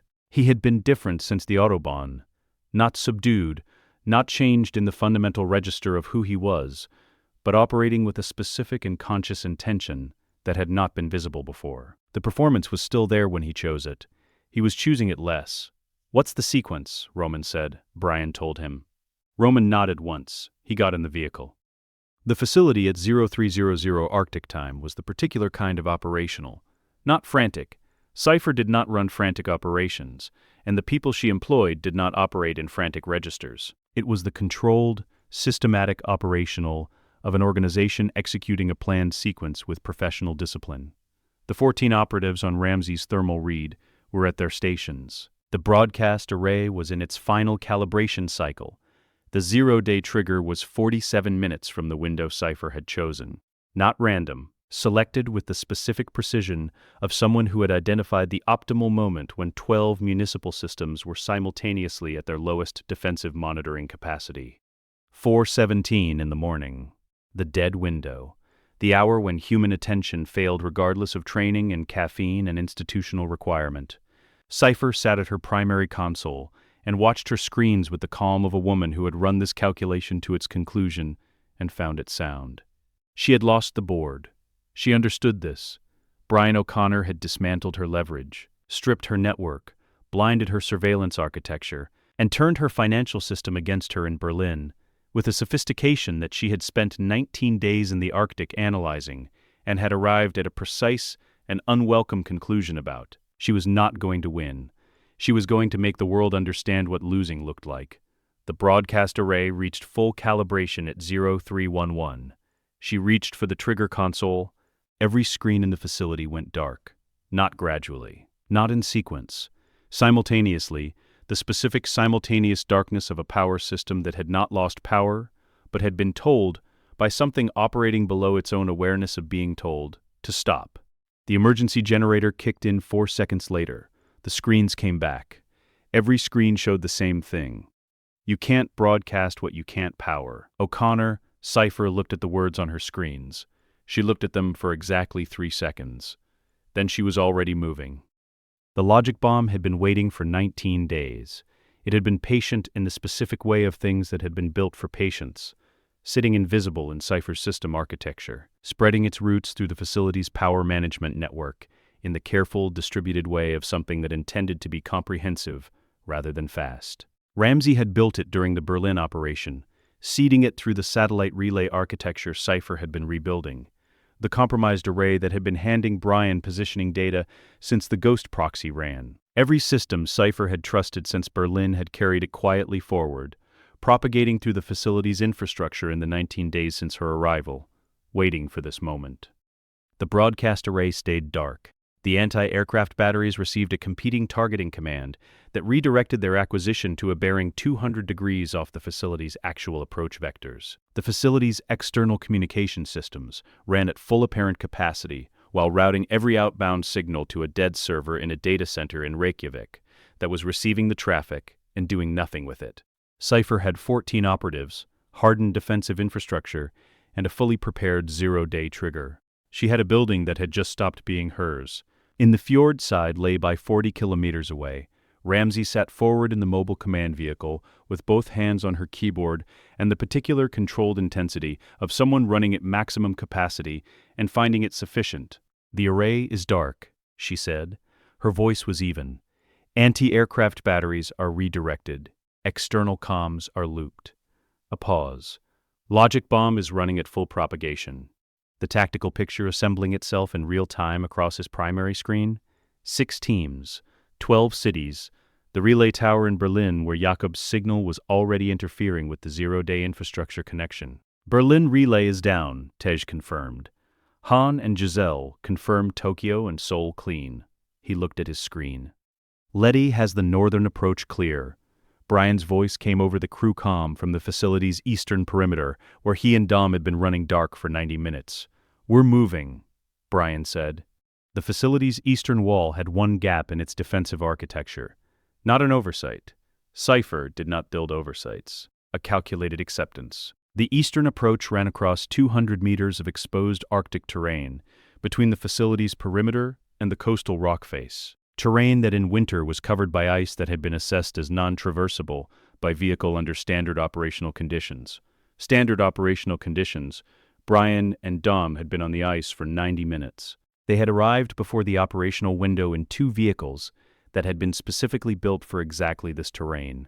Studded tires, Arctic fluid packages, weight distributions calculated for ice rather than asphalt, and they had run the approach at walking pace in complete darkness, navigating by Ramsey's thermal overlay fed through earpieces, learning the ice before they asked it for anything. Now, they asked it for something. The vehicles moved across the 200 meters of exposed terrain at a pace that the facility's ground radar, when it had been operational, would have registered as an anomaly too slow and too quiet to trigger automatic response. The logic bomb had taken the ground radar offline 11 minutes ago.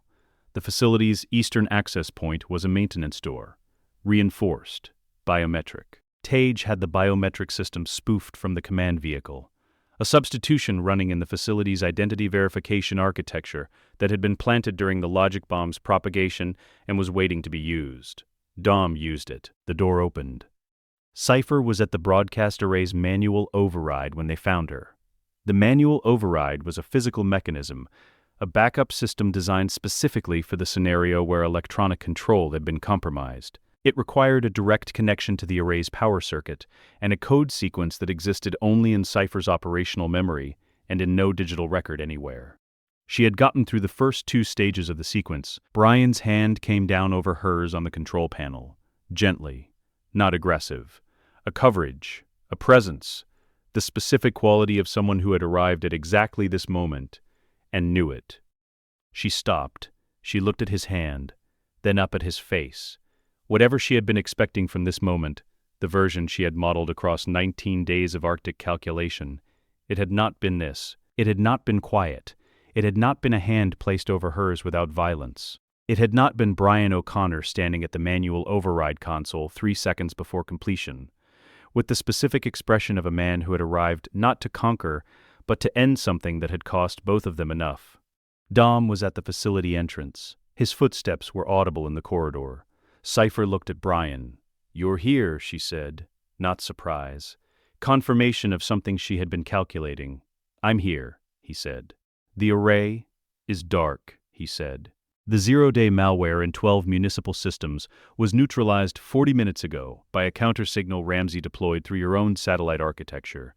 He held her eyes. "The satellite architecture you rebuilt after Berlin. We've had access to it since the Ghost proxy operation." The specific sequence of understanding moved through Cypher's face. Not slowly. She processed fast. She had always processed fast, but visibly. The Berlin Ghost proxy had not just given Brian the aircraft coordinates. It had given him access to the satellite array Cypher had been rebuilding, and she had been using that compromised array for everything since. Every operation. 19 days in Norway. The zero-day staging, all of it visible, all of it known. "How long?" she said. "Since Berlin," he said. She looked at the manual override console, at her hand, still under his, at the sequence she had gotten within 3 seconds of completing. "The malware is already neutralized," Brian said. "The array is dark. Your operatives are contained. The facility is Ramsey's." A pause. "There's nothing left to trigger." Cypher looked at him for a long time. The facility was quiet around them in the specific way of a place that had been running at full operational capacity and had just stopped, the residual hum of systems winding down. the absence of the ambient noise that operational infrastructure generated, the silence of a building that had been someone's instrument and was no longer. She removed her hand from the console. Dom was in the corridor when Brian brought her out. He stood in the facility's emergency lighting, with his arms at his sides, and watched Cypher walk toward him, composed, precise, carrying the particular dignity of a woman who had decided that, whatever this moment was going to cost her, it was not going to cost her that. She looked at Dom. "Toretto," she said. "Cypher," he said. Nothing else. The word carried everything that needed to be said between them. The leverage, the months of control, the things that had been done in the name of breaking a man through the people he loved. All of it present in the two syllables of a code name. She looked at Brian. "Custody," she said. It was not a question. It was the professional's acknowledgement of the outcome of a professional operation. Brian looked at her for a moment. "Mr. Nobody has a transport," he said. "Secure facility. The kind you don't rebuild from." A pause. "It's over, Cypher." The movement of a woman who had been operating for decades on the foundational certainty of her own informational superiority, confronting the complete and total collapse of that certainty. Not in one operation, not in one failure, but across months of systematic, patient, comprehensive dismantling by a man who had understood her methodology better than she had understood his. "You've been 3 steps ahead since Cuba," she said. "Since the beach," Brian said. 6 months before Cuba. The silence that followed was different from every silence that had come before it in this operation. It was the silence of an ending rather than a pause, the specific quality of a thing that had finished rather than stopped. Cypher looked at Brian with an expression that was, for the first time in his experience of her, entirely unguarded. "The leverage architecture," she said. "The isolation methodology. The informational superiority." She looked at the dark screens around her. "I built it because I understood something about people, that what they couldn't afford to lose was the only thing that could move them." A pause. "You built the opposite of that." "Yes," Brian said. "A network that couldn't be leveraged because it couldn't be isolated." She looked at Dom, then back at Brian. "Because they were never alone," Brian said. Mr. Nobody's transport was a helicopter that arrived at the facility's landing pad at 0347, with the punctual efficiency of an organization that had been coordinating with Brian's timeline for the past 72 hours. 2 operatives stepped out, professional, quiet, carrying the specific economy of people whose job was to convey rather than confront. Cypher walked toward the helicopter without being led. At the foot of the landing pad, she stopped. She looked back at Brian one time. The Arctic darkness was absolute around the facility's emergency lighting. The islands, the sea, the winter sky pressing its enormous weight down over all of it. The northern lights were somewhere above the cloud cover, invisible but present, the way certain things were present without being seen. "I'll rebuild," she said. Her voice was level, not defiant, something more precise than defiance. The statement of a person who was being honest about their own nature rather than making a threat. "I know," Brian said. She looked at him. "And we'll be ready," Dom said. He had come to stand beside Brian without either of them registering the movement. The two of them at the edge of the landing pad in the Arctic dark, shoulder to shoulder. "We'll always be ready." Cypher held their eyes for a moment. Then she walked to the helicopter and got in, and the rotors turned, and the aircraft lifted, and the Arctic darkness received it, and in under 2 minutes there was nothing above the landing pad except the cloud cover and the lights moving silently. Behind it, Brian sat on the facility's eastern wall. The ice stretched away from him toward the sea, vast and pale in the darkness, the kind of landscape that reduced everything human to correct proportion. He was bleeding from a cut on his forearm, a piece of the manual override console that had caught him during the approach, and he was holding the wound with his other hand, without particular urgency. The specific economy of a man who had decided this was manageable and had therefore managed it. Ramsey's voice came through the earpiece. Quiet, carrying the weight of someone who had been running at maximum capacity for 72 hours, and was now, for the first time, breathing. "All 12 cities clean," she said. "Zero-day malware neutralized across every municipal system. Han and Giselle confirm Seoul and Tokyo infrastructure secure. Jacob confirms Berlin relay is down permanently." A pause. "Brian, it's done." Brian looked at the ice. He thought about the beach, the fork in the road, The moment he had turned the wheel and blocked the highway and said, "I see the next one coming, Dom," he thought about every calculation in the months that followed. The nights after Mia fell asleep, the agency access windows, the database at 3 in the morning, the long, quiet work of intercepting a future that had been building itself toward catastrophe, while the family had believed the wars were over. He thought about Elena on the Portuguese hillside, Han in the Tokyo streetlight, Giselle walking through a facility door in Dubai, Jacob at a cemetery wall in Monterey with his brother's hand extended across it. He thought about Jack O'Connor, asleep in Los Angeles, 6 hours behind this darkness, in a house that was still standing because Brian had made it so. Dom came and sat beside him on the wall. They sat in the Arctic dark without speaking for a long time. The cold was absolute. The ice was absolute. The northern lights were moving somewhere above the clouds, present and invisible, the way certain things were. "Mia?" Dom said. Brian was already reaching for his phone. She answered on the second ring. Her voice carried the particular quality of a woman who had been waiting with the controlled patience of someone who had decided that waiting was itself a form of participation. "Is it done?" she said. Brian looked at the ice, at the sea beyond it, at the darkness that was already almost imperceptibly beginning to shift toward something that would eventually be morning. "For now," he said. A pause. "Come home," she said. Brian closed his eyes for one moment. Just one. "On my way," he said. The table was longer than it had ever been. Not because anyone had purchased a new one. The Toretto table was the Toretto table. The same scarred oak surface that had held 17 years of Thursday meals and operational briefings, disguised as Thursday meals and the particular weight of a family that had never once been officially sanctioned as a family by any institution that categorized such things. It was longer because someone had pulled the extension leaf from the garage where it had been stored since the last time the crew had been this whole, in one place. And someone else had found the folding chairs from the back of the hall closet. And the table had simply expanded to accommodate what was required of it. The way it always had. The way it always would. Han was there. This was still 3 weeks after the Arctic operation, the first thing Brian registered when he walked into a room Han occupied. Not consciously. It was not a thought he was having, exactly. More a recalibration that his nervous system performed automatically, the adjustment of a man who had carried the knowledge of a near miss long enough that its resolution had not yet fully settled into ordinary fact. Han was there, alive, sitting at the far end of the table with a bowl of chips he had not been offered and would not be asked about, talking to Giselle beside him with the unhurried ease of someone who had relearned the grammar of proximity to a person they loved and found it returning faster than they had expected. His hands moved when he talked. This was new, or rather, it was old, something that had been absent for 2 years and had come back without announcement, the way the things that grief suppresses returned when grief was given a reason to release its hold. Giselle laughed at something he said.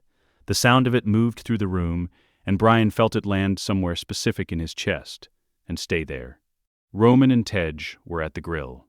This was technically Dom's domain, and everyone in the vicinity understood this at a foundational level. But Dom had relinquished the tongs 20 minutes ago in response to an argument about marinade that had escalated past the point where pride could be maintained with a straight face. And Roman had claimed the vacancy with the energy of a man who had been waiting for exactly this opportunity and had no intention of pretending otherwise. The argument about the marinade was ongoing. It would not be resolved tonight. It had the quality of an argument that both parties intended to have again next week, and the week after that, for as many weeks as the world allowed. Letty was on the back steps with her knees drawn up, watching the yard. Not removed. Letty was never removed. She was always fully present. It was simply that her version of presence sometimes looked like stillness from the outside. She was watching Jack and little Brian in the yard, where some game was being played that involved the back fence and an intensity of purpose that only children brought to invented stakes. She had the expression she carried when the thing in front of her was the thing she had been fighting for without always having language for what it was. She looked at it like she was memorizing it. Jacob was at the table's far corner. He sat with the careful attention of someone learning the grammar of a new place, not uncomfortable, not performing comfort, but genuinely precisely observant, watching how the crew moved around each other. The specific vocabulary of people who had been family long enough to have developed their own language of gesture and shorthand, and the particular silences that meant different things depending on who was sitting in them. He was studying it the way he had studied operational environments his entire professional life, with the patient intelligence of a man who understood that the most important thing you could do in a new place was understand it before you participated in it. Mia had been the one to simply include him. She had sat down beside him 40 minutes ago with a glass of water and said, "Tej will try to explain the marinade situation to you. Don't let him. It only encourages it." And then she had laughed at her own sentence, and Jacob had looked at her for a moment, and something in his face had done something brief and surprised. That was the closest it had come to ease since he had arrived. Brian had watched this from the doorway and felt something release in him. There were things between Dom and Jacob that were not resolved and would not be resolved quickly. You did not undo 26 years of separation and misdirected grief across a conversation on a cemetery wall, however significant that conversation had been. What they had built there was a foundation. The structure would take what all structures took: time and proximity and the grinding ordinary work of shared daily life pressing the edges smooth. They had been in the same garage twice in the past 3 weeks. They had not talked much. They had worked on the engine and passed tools without ceremony, and occupied the same space with the particular ease of brothers who had remembered, below the level of conscious decision, that they had always known how to do this. The foundation was there. The rest would come. Elena was at the table. Dom sat beside her with the specific, conscious presence of a man who had been a long time away from something he had not known he needed until it was returned to him. He kept a hand on the table near hers, not touching, close. The way proximity worked between two people who were still relearning the distance. Their son was asleep in the back room. Dom kept glancing at the hallway. Each time he did, something moved briefly through his face. Not anxiety, the opposite. The look of a man confirming something that he was not yet fully accustomed to being allowed to confirm. The boy was there. The boy was here. Brian watched Dom look at the hallway and thought about Cuba, about the satellite feed, about the leverage that had been prepared, and the specific catastrophic weight of what that leverage would have done to the man sitting across the table from him. He thought about the beach and the fork in the road, and the calculation he had made in the seconds before turning the wheel. He thought, this is why. Mia appeared at his shoulder. She had the particular quality of arrival that she had always had, present before he had registered the movement, there before she had announced herself. The specific gift of a person who understood that some people needed presence rather than approach. She looked at the table, at all of them. "You're happy," she said. Brian considered the word. "I'm situated," he said. She smiled. "That is the most Brian O'Connor sentence you have ever said." He looked at the table. At Han and Giselle, at Dom glancing at the hallway, at Jacob watching Tage lose the marinade argument, with the expression of a man cataloging something he had not expected to find. "We handled it," he said. "The threats we could see. The ones we couldn't see yet, we built the infrastructure to intercept." He paused. "It's not finished. It's never actually finished." "I know," Mia said. "But tonight is good," she said. "Yeah," Brian said. "Tonight is good." She stayed at his shoulder for a moment, and the warm noise of the house moved around both of them, and then she went back inside to the table and the family and the Thursday that was being exactly what it was supposed to be. Dom found Brian in the driveway after dinner. Not by design.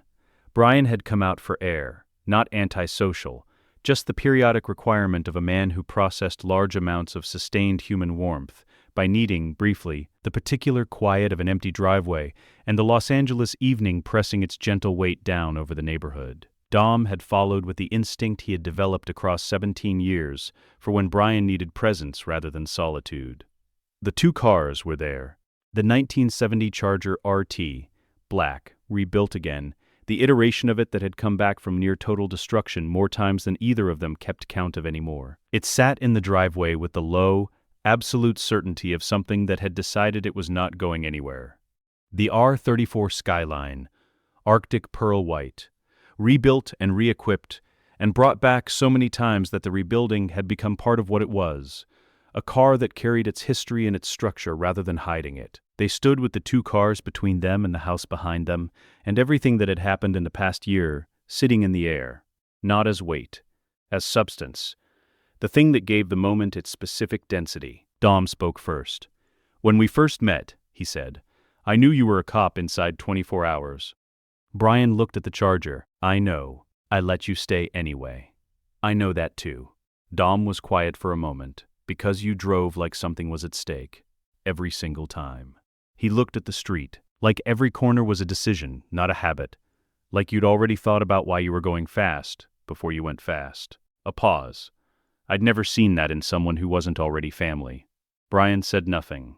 The neighborhood moved around them, the sound of someone's television 2 houses down, a car passing on the far street, the particular ambient texture of an East LA evening that had not changed in 20 years. I was scared, Brian said. 2 years ago on the beach.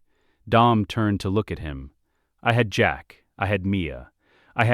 He gestured at the house behind them, lit from within, full of the sound of everyone he loved. All of this, and I knew if we walked away it would eventually find us anyway, and we'd be unprepared, and the people I love would pay for it. He looked at the skyline. Being scared of that isn't a flaw. It's just accurate perception. No, Dom said. I just chose to do something with it. He was quiet for a long moment, in the way he was quiet when something had arrived that deserved to be sat with, rather than immediately spoken about. I should have found Jakob, he said. Years ago. I should have looked. You were carrying something that wasn't yours to carry, Brian said. That takes time to put down. I cost him 26 years. You cost each other 26 years, Brian said. And the man who set the whole thing in motion was Kenny Linder. He paused. What matters is Jacob's in there right now, learning that Tej loses every marinade argument he has ever been in. And that's going to bond them faster than anything else could. Something happened in Dom's face that in a less guarded man would have been a laugh. He looked at the 2 cars. The Charger and the Skyline, black and white, 2 completely different philosophies of the same fundamental conviction, that the road ahead was worth meeting at full speed, without hedging, without holding anything in reserve. One more time, Dom said. Brian looked at the cars, then at the street. The East LA evening, empty and warm, the asphalt carrying the last heat of the day. I thought you'd never ask, he said.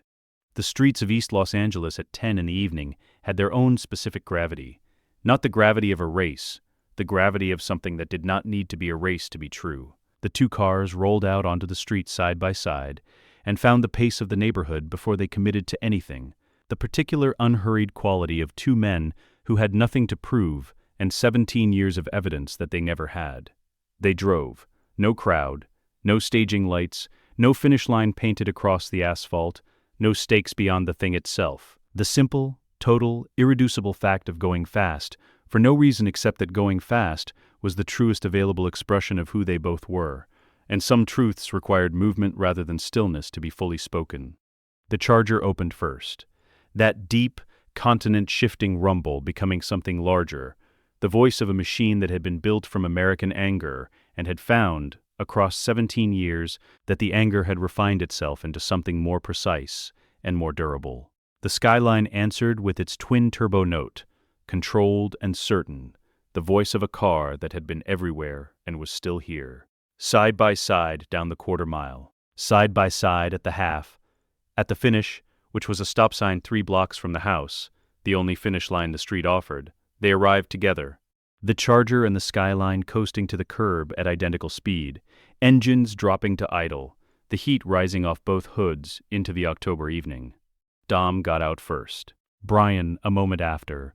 They stood at the cars and looked at the road behind them, and then at each other. Who won? Dom said. Brian looked at the stop sign, at the street, at the distance they had covered together. We both did, he said. We always did. He looked at Dom. That was never the point.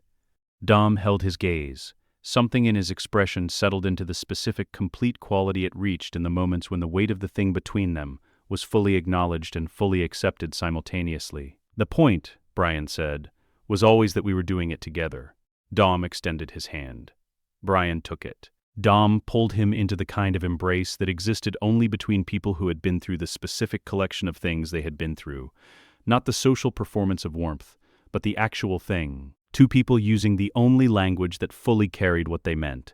They drove back to the house. Jack was on the porch step. He was sitting with his knees drawn up and his chin resting on them, waiting with the patient certainty of a child who had been told someone was coming back, and had decided to be present for the coming back rather than waiting inside where the information would arrive secondhand. Brian sat beside him. The porch light was on above them. Through the front window, the warm noise of the family moving through the house came in muffled and complete.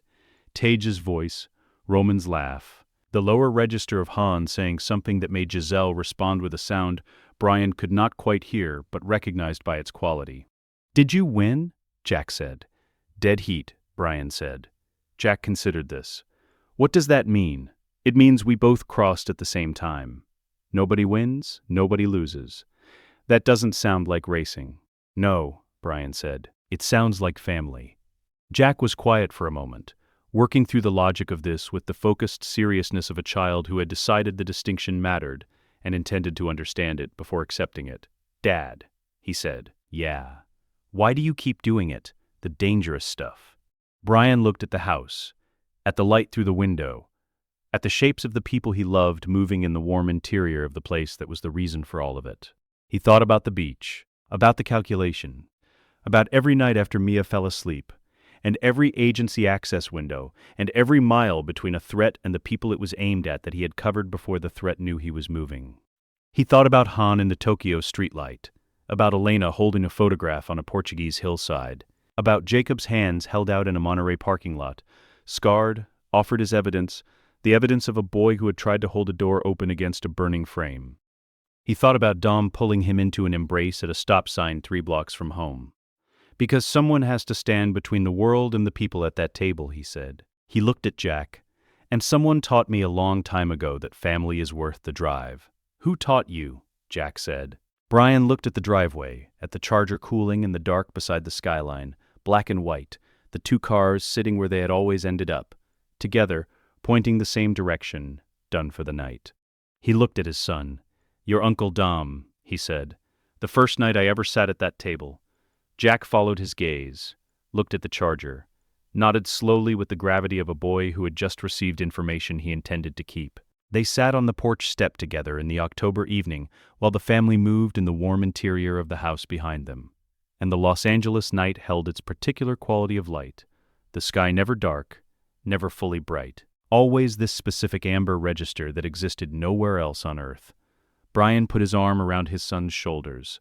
Jack leaned into it. Inside, through the window, Dom said grace. Brian could not hear the words, only the cadence of them, the particular rhythm of a man who had been saying grace at this table long enough that the words had become inseparable from the act of everyone they loved being present for them. When it finished, the noise of the family filled the house in the way it always filled the house, loud and specific and completely irreplaceably itself. Brian O'Connor sat on the porch step with his son and listened to it. He was not retired. He was not at war. He was exactly where he had always been driving toward, across every impossible mile, every intercepted threat, every night calculation in the dark kitchen while the family slept. He was home. The road had not ended. It had arrived. The end.